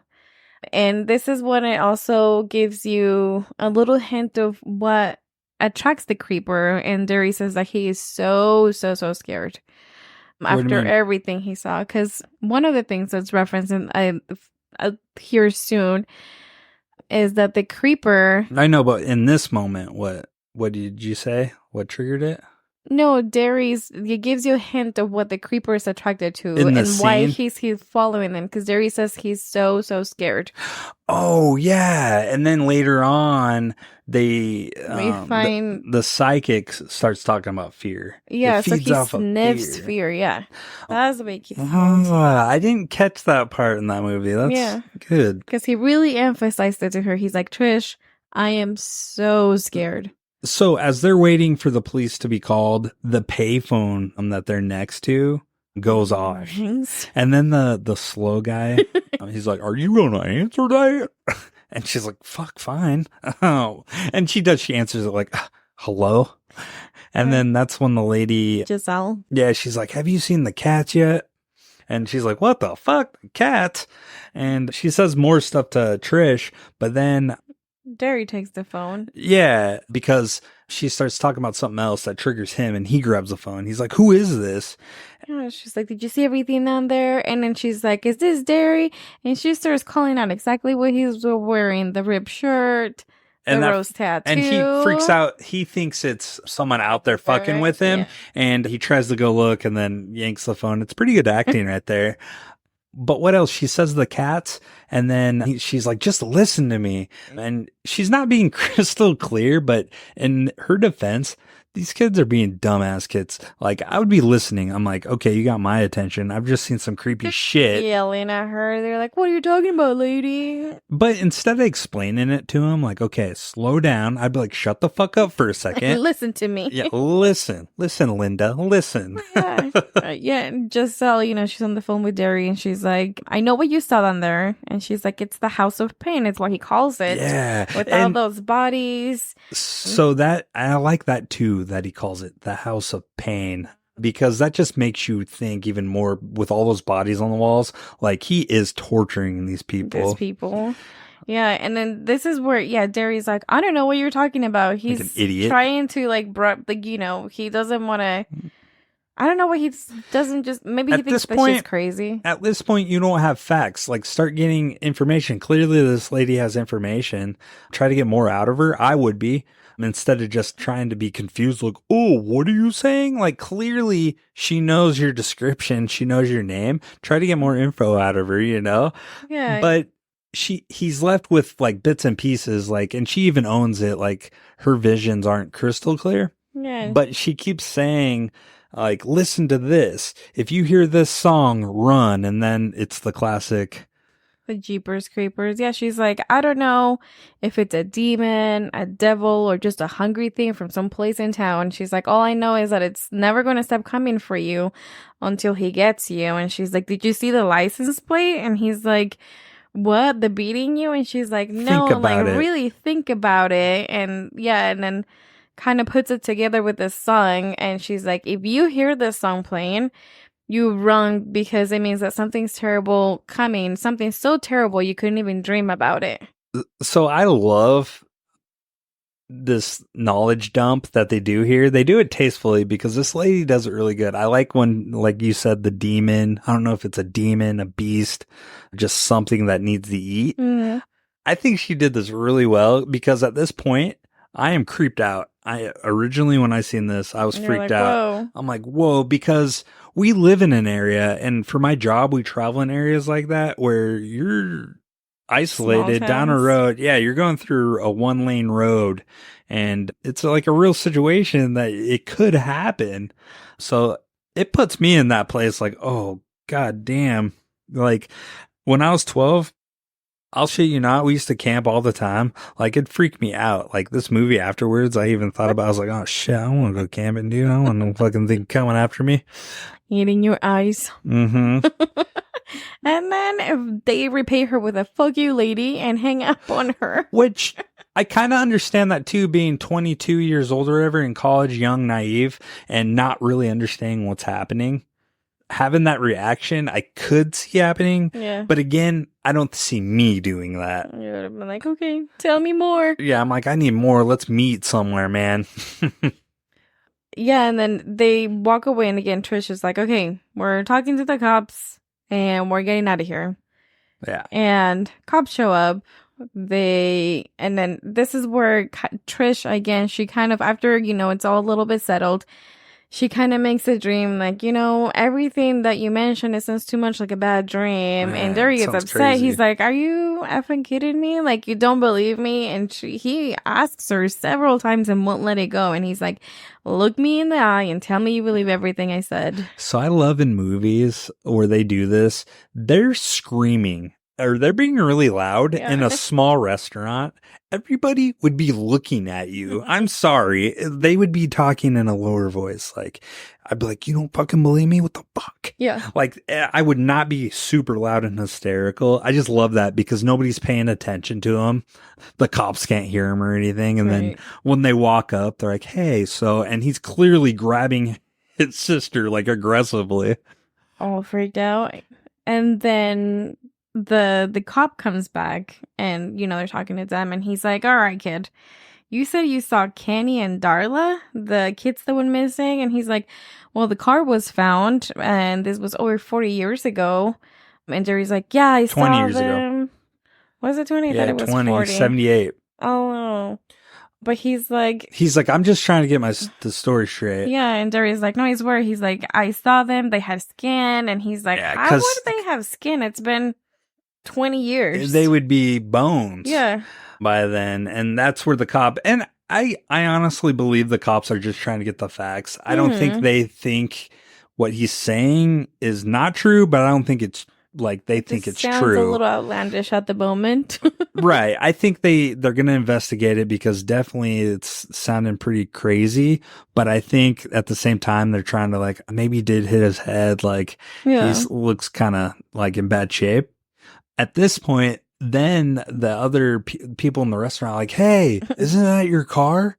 And they go out there and clothes are strobed. And the lady's like, yeah, a gentleman in dark coat or whatever was going through there and he grabbed your clothes and he was sniffing it and it looked like he was enjoying it. He was liking it too. Yeah, he was really liking it. And then she's like to the slow, dim-witted guy, hey, what direction was he going? And the guy's like, over there. You're such a jerk. And then this is the funny part. Derry's grabbing his clothes. He's complaining. He's like, you motherfuckers don't believe me. This shit's happening. And the cops are just standing there. And then he picks up his pink underwear that it got bleached. And he's like, now he knows my name. Dude, who, especially in college, is writing their name in their underwear? That's weird. You never did that? You wrote your name in your underwear, you fucking weirdo? I feel like that's a psychopath thing. That's a psychopath thing. That's like Norman Bates, dude. You want his undies to get lost. I feel like Jeffrey Dahmer put his name in his underwear. But no, and then he's like, hey, do you guys want prints? And they're like, what? And then he's like, can't you dust it or something? And then the cop's like, hey, it looks like it already was. Like, that's weird. It looks like dust falling off of the handle. So they do collect it. And you know what's dumb? Later on when they're driving down, miraculously these cops got these prints. Within hours? Not even within hours, within an hour, because they're still on the road driving them back to the precinct, the cop station. They're driving back there. And then they get the report. They're like, dude, those prints, the preliminaries came in. How the fuck did you get it to them? The preliminaries came in. These prints or whatever, the DNA came as way old. And it was dead skin is what they said. Yeah, dead skin from 20 years ago. Yeah. And then that's when the cop's like, what the hell? And they're driving. And at this point, Derry and Trish are in front of them.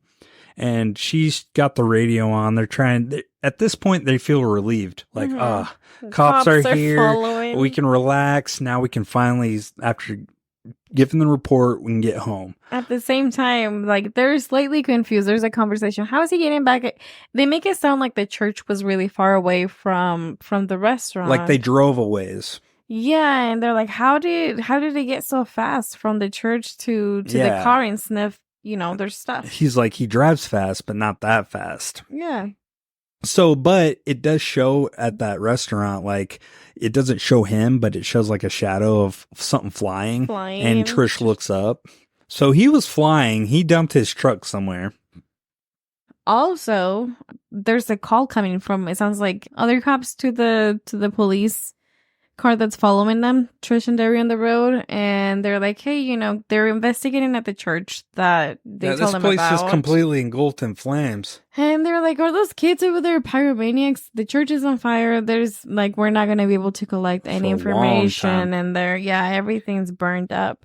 And then at this point, Trish and Derry, it's lighthearted. They're joking. They turn on the radio. Mm-hmm. They're going through the stations. And that's when you hear my favorite version of Jeepers Creepers, that updated kind of like poppy, part. And he's like, whoa, wait. And they're arguing about it. He's like, this is what she was talking about. This song, but an updated version of this song. And they're arguing and it's really loud. And then the cop, the Jeepers Creepers, the creeper jumps on the hood of the cop car, and they're like, whoa, the sky's falling. Just a second. And the lady goes out, the cop lady goes out of the passenger window to look up, and then the creeper's standing there and rips her off. Yeah. And it's like she got thrown away or something. And then the creeper's super strong, freakishly strong, because then he bursts through the top of the cop car and grabs the the driver, the guy cop, and his head's sticking out there. I like this scene because then he has like this axe thing. Yeah. Cuts his head off, and then he throws, as they're arguing, Derry and Trish throws the cop's head onto their front of the hood of their car. They freak out. They're like, whoa, what the fuck? I don't think they quite know what it is at this point. So they come to a screeching halt, and at this point, the cop car, the creeper's driving it, and he swerves. They're at a stop, right? Mm-hmm.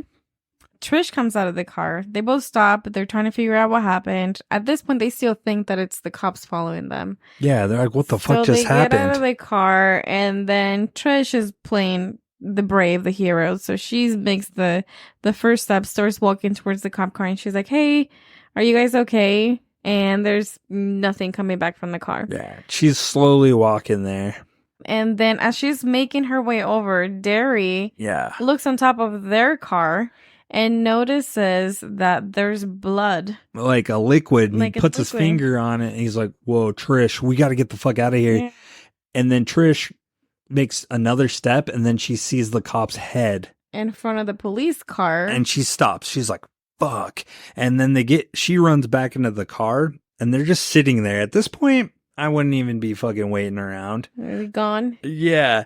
They're just sitting there. The guy, the creeper, he comes out. He's kind of a stud, dude. He walks out all cool, calm, collected. He's like, yeah, I just did the shit. He comes out. He's wearing his long coat, white hair. Looks like has a mullet. Mullet. And he whistles the song, the Jeepers Creepers song, all creepily. And he's a pretty goddamn good whistler, too. Damn, I wonder whose fucking lips he took. Apparently, it was somebody else in the film crew that was whistling. Oh, really? Yeah, they were trying to see if they could find someone with a better whistle, and they kept that. So he walks in front of the car and picks up the cop's head. And this scene was freaking hilarious. He starts sniffing the back of the head just intensely, bend down, just taking it all in. and slowly turns the head around, facing it, and he goes in, and it looks like he's gonna make out with Yeah, and they're Trish and looks like Derry's he's jaws are dropped. They're kissing like, it. what the fuck? And then you start hearing like this tearing, ripping sound. A ripping and a tearing. He pulls back, and then you see that he's pulling out with his teeth the tongue from the head. That slurping is so gross, by the way. You like it? No, like I'm not a big, what is it, ASMR fan. Oh. Anyways, but that was creepy. And then when he's pulling that tongue, oh my God. It's so stretched Cringy. out. Yeah, it's so cringy. But then now they're like, okay, we're getting out of here. Yeah, they're like, oh yeah, this is a good time to keep moving again. So this point, they're going down the road, they're flying, and then he's like, Trish, slow down. Then she did what a typical, I think, like any, like in a relationship does when when you're yelling, when someone's yelling. I feel like I've been in this situation where maybe I'm mad or upset, and then I make, like, maybe not you upset, but you make the person upset and they just completely stop. She's like, you told me to stop. He's like, no, I just told you to slow down. Slow down, you're gonna kill us. Yeah, and she just throws a fit and is like, all right, I'm stopping. And then they're like, well, the house is here. We're going to call the cops. And do you agree with this situation? I feel like I would just drive until I possibly couldn't drive no more. I would have kept driving. The house Until I hit looks civilization. dark. Yeah, it's dark. It's in the middle of nowhere. Why would you think that anyone lives here? I get trying to phone the police, but dude, at this point, you just seen police get murdered. Fuck that shit. I'm fucking What are the police gonna flying. do? I am going 100 miles an hour till I hit civilization, some form of a town, Mhm. and figuring it out from there. Yeah, but they Trish, decides to pull into the driveway. Mm-hmm. There's a scarecrow in the yard, like in the garden or something. And Darius like, dude, we got to get out of here. What are you doing? Yeah, and then you hear a lady from inside the house, and she comes out, and she's like, "Hey, who are you?" And you can see her silhouette coming through to the front door, through the screen door. And crazy cat lady. Trish asks if she has a phone, and she's like, "No, I don't have one. What do you need a phone for?" And essentially, she's like, I don't need them coming out here and looking at my business, coming up with their zoning crap and telling me how many cats I can or cannot have. I know, yeah. And she's like, whoa, dude, we just need your phone. And she's like, well, if you needed a phone, what would you need it for? She's like, someone's been killed, a police officer. And then the lady changed. She's like, oh, well, since you said that. No, she's like, oh, I thought you were going to say it was one of my babies. And these cats are just alarming Derry, because he on the phone, he's like, cats. He's really like, we got to get the fuck out of here. Because he knows that was the vision. Yeah. But at this point, the old lady is like, hey, is that guy with you? Do you have anybody else with you? Yeah, her babies are getting riled up. Yeah, and she sees by the scarecrow, they all look over by the scarecrow, and there's the creeper. Well, the cats are screeching and meowing. I feel like it's the sound, like, I always bring up South Park, but when you're cheesing, when you show them the cat, to make the cat spray in your face. Oh my gosh, yeah. Apparently for this they used tuna and they rubbed it on the screen to get all cheese? Huh? To start cheesing? No, to get them all to come to the screen to take the shot. Oh, so you're talking about Jeepers Creepers. Okay. Oh, you thought I was talking about South Park? Yeah. No. Sorry. Yeah. Yeah, and the lady, she's like, it looks like you brought someone with you. And she does a total, like, fucking, I'm not scared of anything, goes inside and grabs a shotgun. Mm-hmm.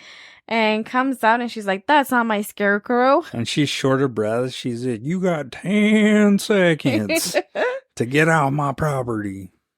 And at this point, this is huge. It makes no sense. They could have toned it down a bit. A huge explosion. Oh. That scarecrow explodes. And I'm pretty sure I see a big explosion. I'm sorry, the shotgun's going to spray. It's not going to do that explosion. But I think she does hit the creeper because he like lets out a screech and hops into the house, like jumps into the ceiling, attic or whatever, roof, goes through, and you hear him crashing through, and then you hear the cats freaking out. Oh, yeah. And she's like, "Oh, not my babies." And Derry tries to stop her, and she's like, and then he's like, "Trish, what are you doing? We got to get the fuck out of here." And they still just stand there. Isn't that nuts? Yeah. I would have been like, I'm out. At this point, it's silent, and then all of a sudden you hear a shotgun blast, and then of one, and then you hear a second one. Yeah. And they're standing there. I don't know what the heck they're waiting for, but you see the body of the lady come again into the scene, and just a silhouette of her at first, and you're like, whoa, she's standing there. You know what happened, though. Derry's like, hello. And then you see that the creeper has her by the neck. This scene was a little funny too. You see her, he's carrying her, lifting her up. She's wearing her cat slippers. So was this meant to like make you think that Derry and Trish think she's alive? Because clearly you can see this hulking man behind this frail old lady. And she's taller than she was when you first met her. And he's just like, peekaboo, it's me. Like, dude, come on, man. Like, I don't know how I feel about that scene. It is a little bit of maybe comedy. Were they trying to be funny? I don't know. But then instead of a total waste of flesh, because he throws her away, doesn't even eat her. Hey, she's not trying to offend. Maybe her organs are not that good. Oh my gosh. I know she's old, but she ain't expired at that point. Well, he wants something good to replace to eat. And I guess she wasn't afraid. And if he feeds off fear, that lady was not scared. Okay, you brought up a good point. Yeah. Yeah, I just remembered that. I didn't put two and two together just now. Bling. So at this point, they do get in the car, and then the creeper is following them, and he's out in the street, and this is where they have a stare down. And this is another part, this scene. So from the lady being thrown, like being carried out to the screen door and then thrown to this scene in the road, I could do without. Yeah, like that. Because they have a stare down, and then he's like, just hit him and run him over. And then they do this like fucking Matrix, like crouching tiger, hidden dragon bullshit, where he's fucking running and he runs on top of the car, jumps. He does a full on Mario fucking jump over the car. And then at this point, they're like, holy shit, we didn't hit him. We're going to try it again. And then she fucking burns the transmission again, reverses. He does the same Mario fucking crouching tiger, hidden dragon jump over. And then somehow she's like, come closer, motherfucker. And struggles to get it in gear. And somehow she miraculously hits him at this point. Yeah. Why wouldn't he just keep doing the Mario jump? Or fly. Yes, he's got wings. What the fuck? He's playing with them. So yeah, he was toying a little bit. You like the scene? Did you like it? It was a little the back end. I liked when they ran him over. That was good. Yeah, but when they do this back and forth over and over and over, it was a little repeated. Repetitive, and it just was kind of cheesy. I don't know. He could have did it one time. I would have forgiven him. Like, okay, but multiple times, come on. But then they do hit him. He flies up way in the air. So did he start flying? Because he got hit and launched way up. And then he falls down. It took a while though for him to fall, and then all his tools and weapons fell on the car and everything. Yeah. And then he's in the back, and then she fucking puts in reverse, backs over him, goes forward, backs up, goes forward. Totally, you could see him. It makes crunching noises and kind of... One of the legs looked like it was completely like severed. Off. Yeah. So they do the damage, but even then, Derry's like, dude, that's enough. But would you stop? I feel like I would just be on him, and then I'd be fucking just burning rubber right on top of him. Yeah, make sure I'm on his head, just... Especially after you see, I don't know why the heck they're still sitting there just watching it, maybe making sure that it's dead, and then you see a wing pops off. Yeah, that's where it one. really fucked me up. I'd be like, holy shit, this is a fucking demon. The devil is real. Yeah, it's flapping slowly, and then the body kind of jiggles like it's trying to lift it up and get out of there. So that's another point where I would just keep running it over until it did not move anymore. They could have grabbed his knife, cut off his head. I don't know, something. At that point, he was down. But yeah, Derry's like, tells her, they're in shock. They were seeing a freaking wing. They're like, okay, it's not a human thing. Yeah. It's a monster. And he's like, just drive. And she runs him over one last time. Yeah. So at this point, after this, where do they go next? They go to the police station. Oh, yeah, where the police are super calm. I know it's a different county. It's Poho County. But why is this police station not on high alert? I feel like every county around the original where the cops got killed and the fire happened. Oh, yeah. I feel like everybody would be on high alert. Uh-huh. And cops would they wouldn't be casual, and they wouldn't have them just sitting there, and they wouldn't be casual either. Oh, no. SWAT teams would be there. And she's like, no, don't worry about it, Mom. We're okay. We'll be home soon. Yeah, she's like, we just called to say that we're okay. Like, you wouldn't want to be here more than we want to be here.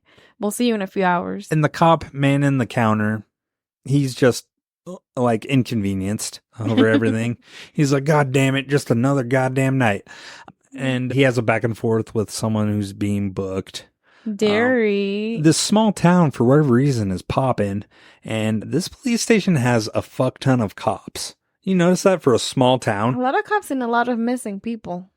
Yeah. Wouldn't you put two and two together? Like, dude, oh my God, this small little town, like, we have at least 50 people on this board are missing. Yeah, Derry turns around and they just kind of zoom out on this, and it's just like a board full of posters of all kinds of missing people on there. Yeah, and he's just staring at it. And then, so yeah, and she's talking to her mom. And she's like, no, Mom, don't come and see us. And then Giselle shows up. You see it finally puts a face to the voice. And apparently she's known because the cops are like, oh. She's like, God damn it, Giselle, you help us one time finding a missing child or missing persons, and now she thinks she's the town psychic. Yeah, and he's like, stop listening to the scanners and go to bed. Yeah. And she's like, no, I gotta talk to them. And then the cop gets distracted or whatever, and she's like, I'm just gonna talk to him. And she's still laying it out, and they're still being dumb. Mm-hmm. Like, after everything they've saw. You don't think this lady knows something? You just seen a demon wing, possibly the devil, a wing flap out. And you don't want to talk to this lady who pretty much names off every scenario that's happened so far to you. And everything she's told him so far has been happening. Yeah, and she asked, on check. she's like, have you seen the cats yet? And he's like, oh shit. And then because she's like, you don't have to believe me, but just listen to my fucking words, man. Yeah. But she's still not being clear. Like, I feel like she's talking in like she doesn't want to tell them exactly what I think maybe she's trying not to scare them. And she does eventually. She's like, I thought if I came here and told you, we could change what's going to happen. Yeah. I thought I could maybe change something. And then, so as they get further, though, through the scenes with her, it develops more. But then down in the booking, something happens. Like the power gets shut off.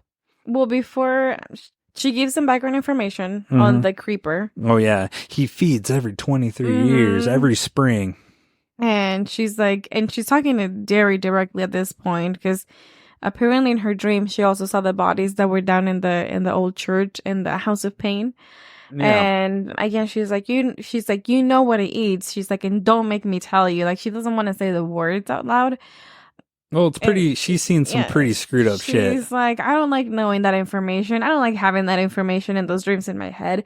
She's like, it eats certain things, lungs to breathe, eyes to see. Yeah. And she looks at him, and you don't know this the first time you see it, but she's like in eyes, and she's like sad about it when she Yeah. says it and looks into his eyes. Yeah, she's like, whatever he eats, it becomes part of it, like of the creeper. Mm-hmm. And then you see the creeper. He makes it to the police station. He finds his truck, so he hobbles his fucking broken ass all the way to His wherever his fucking car is. He finds he drives all the way there, which he had to have driven super far. Like, it made it feel like to me they drove far because they parked at that lady's house because wherever they were going was super far away. Far, yeah. This is me just maybe thinking they've been down this road a few times in their life, so they kind of know what's ahead. Maybe made this trip before with college. So it sounds like it because this sounds like this is the back road on their way back to their parents' house. Exactly. So like, I feel like they would have known, and there's no way he could have traveled that far. But again, it's just a movie. He gets out and he's missing a leg, so he hobbles into the police station, and in the little booking area where all the people are in jail, you hear a noise because the power gets shut down. And then Derry, he's like, oh shit, I thought we killed this guy. And then the cop down there, he's like, all right, power's down. We got to do a check. I got to see skin.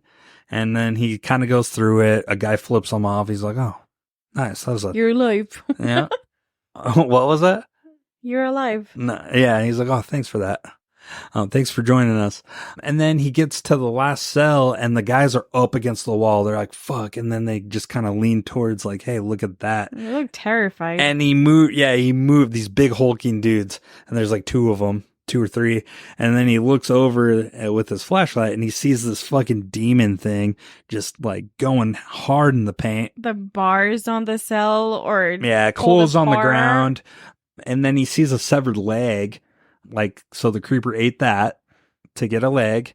And then and then he fucking got a hand, and that's when you hear the more slurping. Crunching. Yeah, crunching, slurping. He's just going hard in the paint. And then the cop at this point, he's like, hey, and then he tries to shoot him. Mm-hmm. I don't know if this cop dies or not. Probably. Yeah, I don't know. I like to think everybody died down there, but I don't think they did. Because they're talking about it. They're like, Sarge, I don't know about this man. We can't take him down. He's got some sort of weird armor on. Help me, Sarge. Help me, Sarge. You might call me crazy, put me in a crazy bed, but this guy, he just crawled up the walls. And then the sergeant was like, dude, you're not making any sense right now. Yeah, they try to hide Darian and Trish. And they're telling Giselle that she needs to get out of there. And she's like, no, I want to stay. Yeah, they're like, go into the interrogation room. We'll put you up there. And she's like, no, that's where he gets you.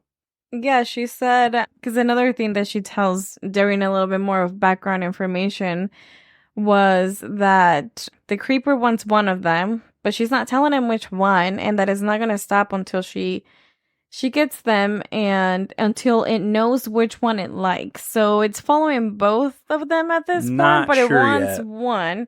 And makes me lead to think that they're twins. And she says that also it smells freer. And usually the creeper scares them and, to get that fear going until it finds something that it likes. So they're going upstairs. And at this point, the cops got it. They're at the stairway where they're downstairs. And that's when they have that talk. And the guy's like, it's crawling up the walls. And so a guy goes over there to go check it out. Oh. And he turns around like totally, oh, there's nothing here. And then the creeper goes in and grabs his heart, rips his heart out. And then I thought it was pretty cool practical effects because then it shows the camera view right through his body. With the hole in his chest. Yeah, and the creeper was down, and then he's up, and the cops are like, oh, shit. They don't know what they just saw. My question is, real quick, so the creeper needs body parts to rejuvenate, right? Mm-hmm. All body parts, from what I gather. Toes, fingers. What about asshole? My butt. What about the no-no squares? It doesn't poop. He has to, dude. You got to poop out some of the stuff because he gets the eyes, right? But some of the he eats booty. I think so. I think he's getting all up in someone's booty. Where are we going with this? I think he's eating booty, dog. Oh my god! Ass to mouth. You never go ask him out. Hey, man, you're the one who ate Skittles out of that stripper's butthole. I'm just curious. I don't know, man. Like, who does he pick for that? Like, do you just, what I if the thought it was dude, just like, organs. the swampiest asses, dude? Like, I thought it was organs that I needs. I don't know, man, because he ate a whole foot and he got a foot back. So I was just curious, like, dude, like, did he Maybe. go off of swamp ass? Like, oh, that guy's ass is so sweaty, he was scared to death. He shit his pants. Ew. Like my panic pooping, I know for sure he'd probably He take would be my after butthole. you? Yeah. Ew, girl. TMI, Richard. But okay, so getting back to it, the cops, they're all standing there. They start shooting up there, just unloading. And then Derry, Trish, and Giselle all hear that and they turn around. They're like, oh shit. They're like, we got to get out of here. And then Giselle starts saying more, right? Because the doors are locked. They're like, fuck, we can't get out. And she's like, I thought you were a psychic. She's like, it doesn't work that way.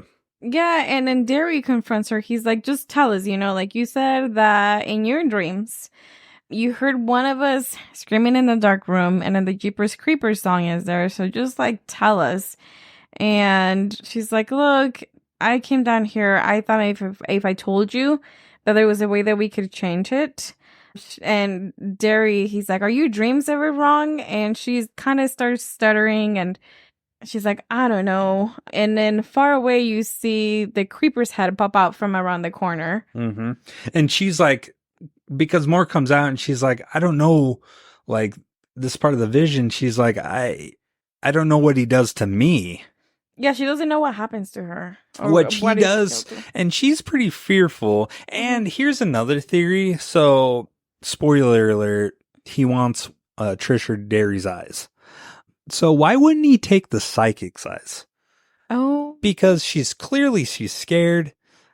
She has a little bit of like courage because she wants to save these kids, but she's clearly terrified. Wouldn't he just eat her eyes? Why wouldn't he take her eyes? Because I feel like as a psychic, that vision, it goes with eyes. Maybe she's not as scared as the teens. Yeah, because he does that pervert smell thing, dude, that total... The sniffing. And he doesn't like her. Spares her life for some reason because he's going on a killing tear, killing everybody. Maybe there's something wrong with her organs that she doesn't know about. If that's he wants one healthy way, I guess. organs. I guess that's one way to look at it. You know what? But it never implies that ever in the movie. What we missed, well, we didn't miss, but cool little fact, that scene where the cops, like one cop gets his heart pulled out. Yeah. You actually see Brecker, his real face. The creeper was out of makeup. That was his one condition, right? He needed to be at least in a scene. No, they just wanted to show, the director just wanted him to show his real face at least once throughout the film. So he plays one of the cops. If you guys want to go look back and look through the movie, he's a bald guy. That's the creeper. That's kind of cool fact. But yeah, so he sniffs the hell out of Giselle. He doesn't like the sweat on her neck or the pheromones that she's coming off. But so now they run into the interrogation room where they're trying to avoid all along. And they're sitting there. They're quiet. And at this point, they do the old trope, the two-way window. Yeah. And Trish is looking at her reflection, but the creeper's seeing her, sniffing the window, sniffing her. You're thinking they're setting it up to where it might be Trish being taken. And throughout this whole part of the scene, they do that. They kind of build that up. So then after he does that, Trish and I think Derry are looking out the window, right? And then the creeper busts through the door, I believe, right? Yeah. So I actually didn't find an answer to your question. What? About what question? The sniffing? Yeah. Yeah. What about his sniffing? So his nostrils, I found this little fact. This was just mixed in with some of his background information. So the creeper sniffs out what he desires in his victims. Mm-hmm. So in this shot specifically, his nostrils, they flare out his sniffing. He's determining which character will provide him the most suitable body parts. Right. Yeah. Yes. So he's sniffing it out. He doesn't find anything he likes out of Giselle Trish. was not suitable. Neither Everyone was else that he's left alive. Yeah. So then they bust out he busts in. He ends up grabbing a hold of Derry, holding him tight. And Trish. Well, He Trish, has at but one Trish, point. oh yeah, and then he sniffs them both close. Like, Yeah, and then he pushes Trish out. He's like, I found the one I want. Clearly, Derry, he has a lot of fear. He's been exposed more He to has the good creeper. body He parts. sees the shit that went down in that fucking basement. So that fear is full on. And Trish, you kind of get the sense she's pretty like, she's she's more scared. brave a little bit. She's scared, but she is brave. And she's even more brave. And this is where I didn't get it when I first saw this movie, and I was pretty young. It didn't register. But the cops finally, they come out. They've got him at gunpoint. Yeah. But they can't shoot because Derry's being held. Mhm. And then Trish is like, take me, take me. The creeper doesn't want that. Yeah. You're being too brave. He wants you to be scared, screaming, being scared of him. He doesn't like that. That's not his fetish. Yeah, it's just like we have the same insides. Like, Because I they're twins. won't fight you. Just take me. Yeah, take me, not him. And then you still think like, oh, maybe he's gonna take There's Trish a because pause. because Derry's like, don't be a hero, don't you be a hero, man. And then there's a pause, and then the cool part is, it reminds me kind of like Predator when you first see the Predator's face. Yeah. It expands. I Full thought face. this costume work was fucking awesome, and it expands kind of like Jurassic Park. When the fat guy Lloyd, or what's the dude off of Seinfeld? Newman, he is trying to open the gate or whatever, and then that dinosaur comes down and it opens up. It reminds me of that. You know what I'm talking about, right? In Jurassic Park, you don't remember that dinosaur? And he sprays like the black stuff in the guy's face. I think it's been a while since I watched Jurassic Park. Well, anyways, I hope our listeners know what I'm talking about. I liked it. See, I think he was a unique, different monster. Like that freaking costume. Flared out was cool. It flared out. It has like spikes and wings. And this is why he stands out from all the other. So, what is he? Is he an alien? Is he from a different world? Or is he a monster from like back in time? Like, what is he? Is he cursed? Oh! I looked into this. Okay, what is it? I'm going to my page. So apparently there was a deleted scene in Jeepers Creepers 2 that confirms that the monster has been around since the medieval times. Oh shit. There was a comic book that revealed that the creeper participated in human sacrifice during the Aztec times and was responsible, supposedly, for the famous disappearance of the Roanoke colony in the late 1500s. Oh fuck. I think it's more along like a monster. Yeah, okay. So he was cursed. He's cursed. And he turned into a monster. See, okay. I could get behind that Jeepers Creepers, like a prequel, like how he was made. Yeah. And then kind of the tear, like show it initially. Like don't show it pre-monster. Like only a little bit pre-monster, how he became. Mm-hmm. Do a little bit of that in the beginning of the movie, but then show the first initial part of the tear. Like when he was originally, first the monster. Does that make sense? Yeah. That would be a movie I would watch. Would you watch that? I would. The other thing that I thought was cool. Throw the guy off Game of Thrones in there and that gets his head cut off. I feel like a lot of people got that. I know, but the main guy, Jon Snow's dad. Oh, Jon Snow's dad. Yeah. Lord. Or uncle, I guess. His uncle. Oh, spoiler. But yeah, I feel like throw him in there. I think that'd be good. Maybe Viggo Mortensen would be good. Just saying, holla. But I don't know. Another thing that I thought was effective in this, they thought about giving him lines and a voice, but then they decided against it, which I feel like makes him a lot more creepier because you don't know what he wants. So I've got another thing too before we end this movie. I feel like this movie could have did a Jaws effect where they didn't show the creeper as much. And because that car, when they're being chased throughout the movie, the beginning half of this movie, is terrifying. It is. And when you see him in a distance, that's terrifying. I think if they kept that a little bit longer, I think that would have made it more scary for a lot longer in the movie. Because once you do see the creeper, it made me less scared, especially when I've seen it the first time. I kind of eased up a little bit. I'm like, okay, this isn't as bad. My imagination didn't have to go as wild. Like? Yeah, because when the car's chasing, you're like, oh, fuck this maniac. Who knows what he's going to fucking do, you know? Like, I don't know. For me, how'd you feel about that? Definitely the mystery gives it more of that Creepier. creepy, yeah. That vulnerability that you don't know what the hell is going to happen. At the same time, the fact that he's so fast and he just will not he'll disappear and then they think they're safe and then here he fucking comes speeding right behind him again. And that's good too. This whole movie I like, but like I feel like they could have done a little more with the vehicle. Especially in later movies, I don't think they even acknowledge the vehicle that much. I think that was a huge part of this movie. That was a character in of its own. Oh, yes. And you know, the horn that they used on that was from Steven Spielberg's first movie he directed, Duel. That's cool. Yeah, it was the semi in Duel. Another little tribute. I know. What's up? What's up? Our research is better than yours, motherfucker. Oh my God. I'm kidding. Are we fighting? No. Oh, okay. No. Our research. I thought you were comparing Team, our baby. research.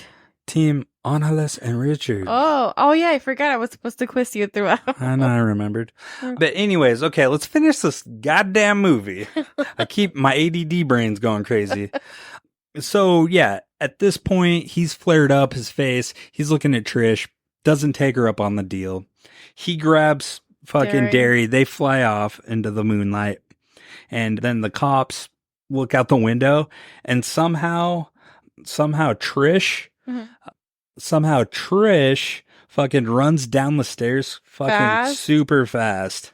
Like super quick, dude. Creeper's fast superpower is rubbing off on her. Yeah, and she runs out and she sees Derry flying off in the moonlight. And then the next day happens and the psych is still there. She's like, your parents are here, pick you up. She goes out, she sees the crow out there. Weren't you saying before the podcast that there was hints of Albert Hitchcock in this movie? Didn't you want to elaborate on that, or where did you find? Because I don't know where you're going with that. No, I saw something and then I lost it when I was writing down my notes. Yeah, because I mean, any horror movie post Hitchcock is going to have some Hitchcock vibes. Hitchcock. Again, and Trish, before the end of the scene, she goes back to Giselle and she's like, hey, like, you never answered Derry when he asked you about whether your dreams are ever wrong. You know, you said there was going to be screaming in the dark. What did you mean? And essentially, she's just like, you know what? I'm just a crazy old lady with crazy dreams. Like, don't listen to me. Yeah. Just let it go. Well, I'm trying to probably comfort her. Well, I think comfort her, and she knows what happens. Like, yeah. She knows the Jeepers Creepers song happening. He's in pain, screaming. So she doesn't want Trish to think about living with that. Yeah, I think I would do the same. I'm like, don't worry about it. Life sucks right now. But that's the end of the movie. You get credits. No. Oh yeah. You get your post credits after a while. Then you see the truck drive by. Well, no. He's still going. That, you go back to the House of Pain where you see the creeper. He find another abandoned building. Yes, to do it. And so you hear the music going. You hear Derry just going hard. He's screaming. He's in pain, just like the psychic said. And then a fun fact about this is the creeper, it's Justin Long in that makeup, in that costume. Cool. So, and the practical effect is Justin Long. And at this point you see Justin Long's body and the back of his body's hollowed out. And then you see the creeper look through the empty eye socket, and it's Justin Long's eye. He plays the creeper to have that effect. That's cool. I thought that was pretty cool. And then and then it cuts to black, and then you see the extra credits saying Jeepers Creepers 2 is going to happen as the truck drives by one more time. So with this at the end of it, would you recommend this movie? Hells yes. And what was your favorite kill? I think we're going to start asking. I know other podcasts, I know Gorley and Russ do this, but what's your favorite kill? You go first. No, I wasn't ready for this. You go first. I wasn't ready for this. Okay. So my favorite, I like when the cop gets his head cut off. When the cop gets his head cut I off. thought it was pretty cool. You don't see a lot of kills. Yeah, it's off Thinking camera back, a lot. Yeah.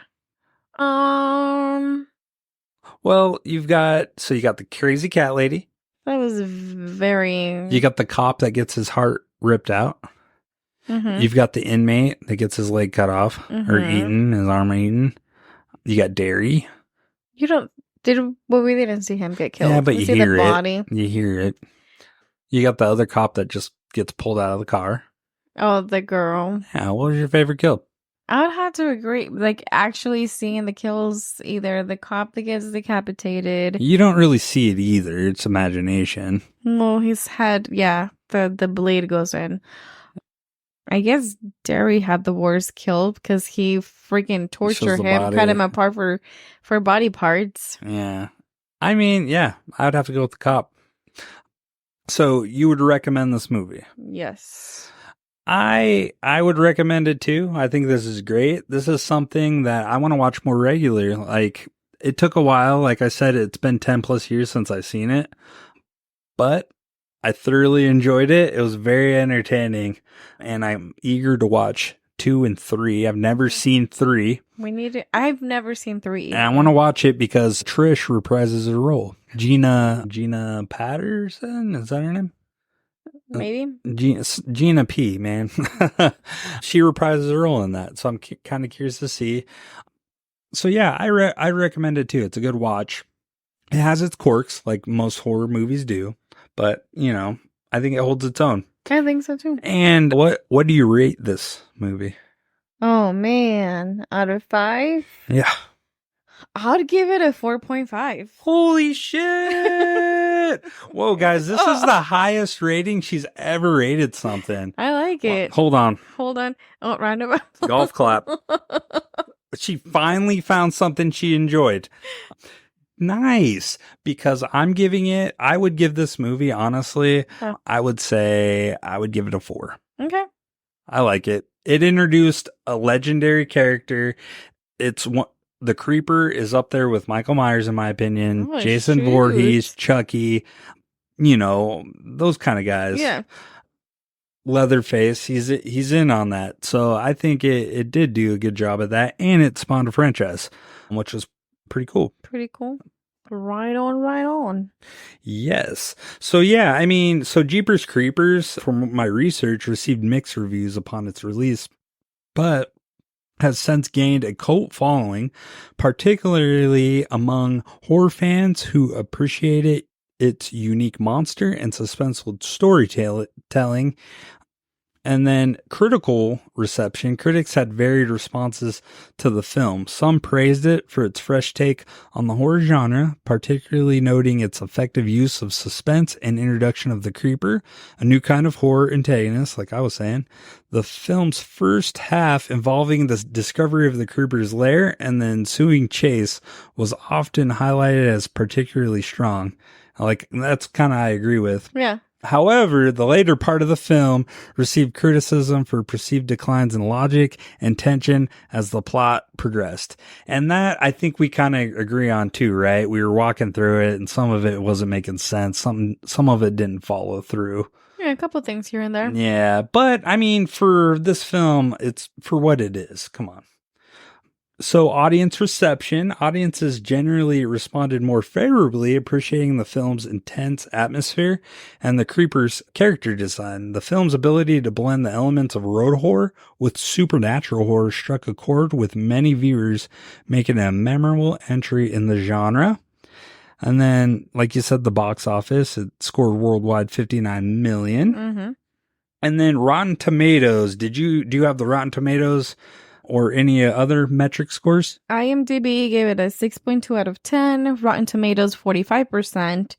Metacritic, 49 out of 100. Letterboxd, 3 out of 5. So middle of the road. I mean, kind of, so pretty much what we've seen on the other movies we reviewed, kind of the middle of the ground. Well, we were going to do Vienna's review corner, but she's going to get water. No, go get water. Go get refreshed. We'll keep talking. Do you continue, Angela? Continue. A little bit of something. I think we've talked about this before, how sometimes titles and words don't translate from one language to the next. Yes. So Jeepers Creepers, apparently the phrase was originated in the early 20th century as a polite euphemism for Jesus Christ. And wait, what? For Jesus Christ. It was Jeepers Creepers. Really? Mm-hmm. It was instead of saying the JC word. Some people don't like it. Jeepers Creepers. It just reminds me of Scooby-Doo.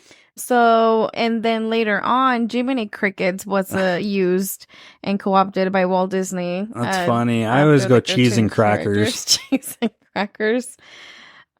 The other thing that we saw in here was apparently originally MGM wanted more bankable names to play the two leads, but Francis, you say his last name. Coppola used his influence to back up the original casting. So they stuck with what the director and what he wanted. Yeah. Do you know who was originally, did they name it? I didn't. No. You didn't see? No, they just wanted, again, this was the typical Reese Witherspoon, Tobey Maguire's bullshit. This was Justin Long's first leading role, so he didn't have much of a foot to stand on. Unproven and wasn't a box office name. So again, going back to the title, so Jeepers Creepers originally used in Anglosphere. So again, a lot of foreign markets were kind of figuring out what to do with it. So some of the translations that I found in Canada, French Canada, they called it Dead of Fear. Brazil, they called it Hungry Eyes. And then in Hungary, they retitled it Who Hid, Who Doesn't. In Mexico, Peru, and Venezuela, they called it El Demonio, or the Demon. Is that because they don't have like Jeepers Creepers? Yeah, Jeepers Creepers was not a phrase. Why wouldn't they just use that name, Jeepers Creepers? I don't know. In Romania, they call it Darkness.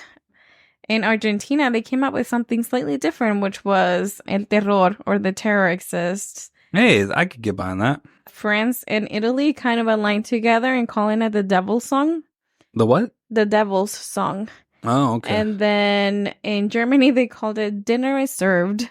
What in German? Leave it to those guys. What the fuck, dude? Dinner served. Dinner is served. How would that be? How does that even? I guess it tells you the story. It tells you the whole plot. Dinner served. Eat up. Okay. Well, that's cool. Any other fun facts? Original title was Here Comes the Boogeyman. I like Jeepers Creepers. It's more original. Way better. Yeah. Okay. Without further ado, she's back. She's parched. She got her water intake. Vienna, how you doing? Hi. What's going on? Thanks for being a good sport. Hanging in there. Are you good? No, I hit myself with the mic. Oh my God. Get your life together here. So, you watched the movie with us. No, I fell asleep. But you've seen the movie then? Yeah. Okay, how do you like the movie? From what I remember, my insomnia caught up to me this week. But I think it was pretty good from what I remember. From what you remember? Mm-hmm. What was your favorite kill? I don't know, the police officer. Okay, cop out. Okay. What? What would you rate this movie? A 4.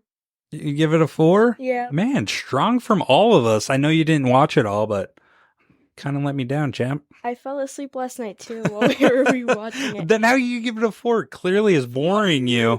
No, it's because You're tired. you You know had a that long week. whole week I had insomnia. I couldn't go to school. Yeah. Yeah, it caught up to me. You and did. I You did fell get asleep on the braces couch. too, and Yeah, I look good, by the way.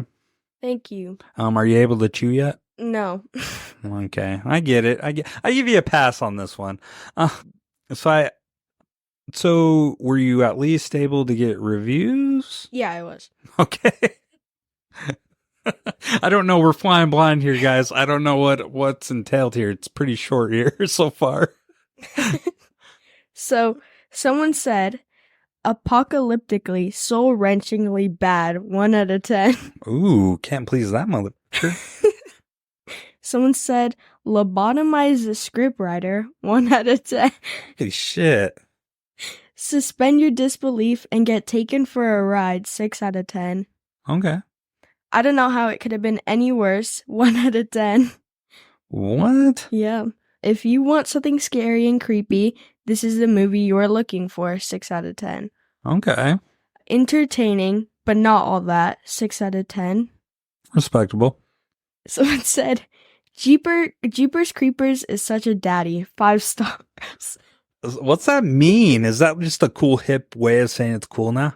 No, it means like he's hot. Oh, weird. What? That's creepy. I'll explain that to you off. Jeepers.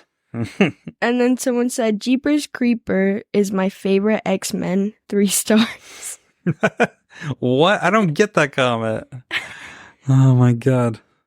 Someone said, a corny classic. I love Jeepers Creepers. 3.5 stars. Okay. Someone said, okay, the Jeeper Creeper is caked up. What? 4 stars and a heart. Wait, what's that mean? Caked up? He has a big butt. he has a lot of. He's got a lot in the behind. Jesus Christ. He's got a badonkadonk, huh? Yeah. Okay. And then my last one says, impressive, creative, and taken way too seriously. 7 out of 10. Nice. Yeah. Okay, cool. So yeah, kind of mixed reviews. I think some of those bad reviews, we know why, but given the director's history, I get it. So no, that's cool. I'm glad you did the research. Thank you for that. Off topic, do you still want to defend Master Puppets? Why you think it's overrated? Or I was just listening to that song oh, Yeah. okay. When were you listening to it? like a second When ago. you're watching Stranger Things? No, Okay. like just now. Well, I was waiting, lurking for you to bring Nice. What song? Disposable Heroes? me up. Battery. Oh, dude, Battery is fucking awesome. I was listening to that today. I actually like, shout out, Kill the Lights. They do a fucking cover of Battery and it's badass. Do your best James Hetfield impression. I can't do it. Yes, you do can. your best. You do yours. Only if you do yours. I can't do a James Hetfield, man. That guy's a legend. He's the GOAT. There's a lot of goats. He's the GOATier. Peter Steele, goat, R.I.P. R.I.P. Year- baby. Typo negative. and carnivore. Can't forget. Oh, yeah. Carnivore. You introduced me to Carnivore. They fucking rock, dude. Can you do a Peter Steele?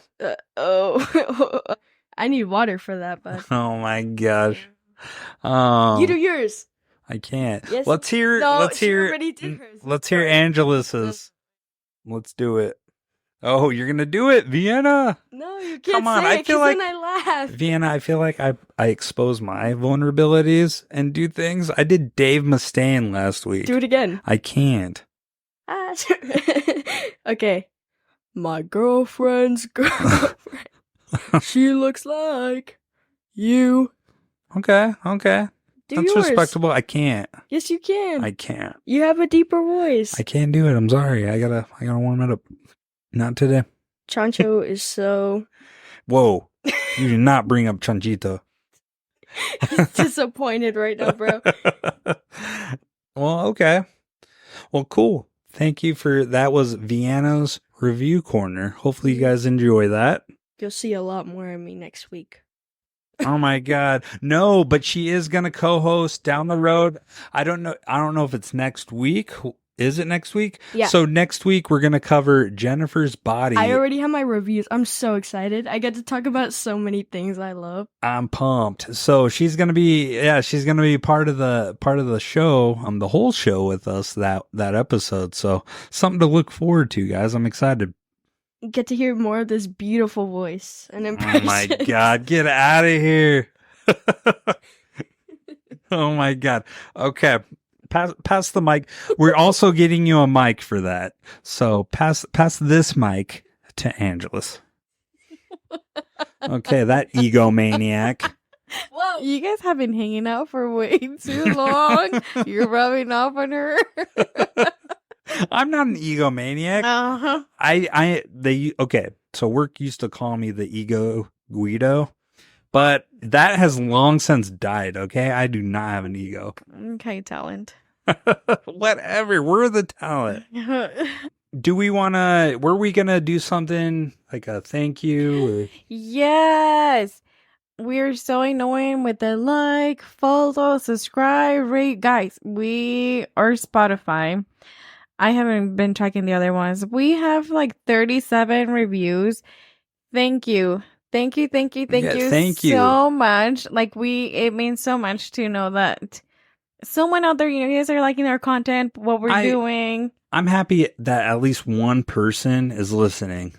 Honestly, I'm surprised that anybody wants to listen to our fucking boring asses talk about horror movies. Yeah, but we're getting quite a following, and thank you guys for that. The numbers are looking great, and it just keeps us wanting to do more. Yeah, motivates us to keep doing this. It's fun for us doing the research, watching the movies. So to all of you that took time to go on there, give it a like and rate. We appreciate it. And huge shout out. I don't say it enough. I try to show appreciation to the horror community, horror on Instagram and TikTok. You guys have been great. I want to give a specifically the podcast, the Horror House Podcast. Thank you. Yes. God, dude. Badass. We like what you're doing and we love your support, man. And we want to support you in any way we can. So we want to shout you out for sure. Yeah. So if you guys are not listening to the Horror House podcast, go and follow him on Instagram, Spotify, TikTok. Yeah, absolutely. Was there anything else we needed to cover? I think that's it. Yeah. Please like us. Please like us. Yeah, leave a review. We want more reviews, guys. Makes us know. And if you have any suggestions, tips, anything you want us to cover or talk about, or anything you don't want us to talk about, movie suggestions. Yeah. Give us anything. We want to hear feedback. We get some feedback, but we could always use more. So with that, we'll say goodbye. Hasta la próxima. Hasta luego. Hasta la gusti. What? Oh my God. Bye. Thanks for listening to Horror Cinema Obsession. We hope you had as much fun as we did. If so, help spread the word by leaving a rating and review wherever you listen to podcasts. And join us next time for another episode of Horror Cinema Obsession.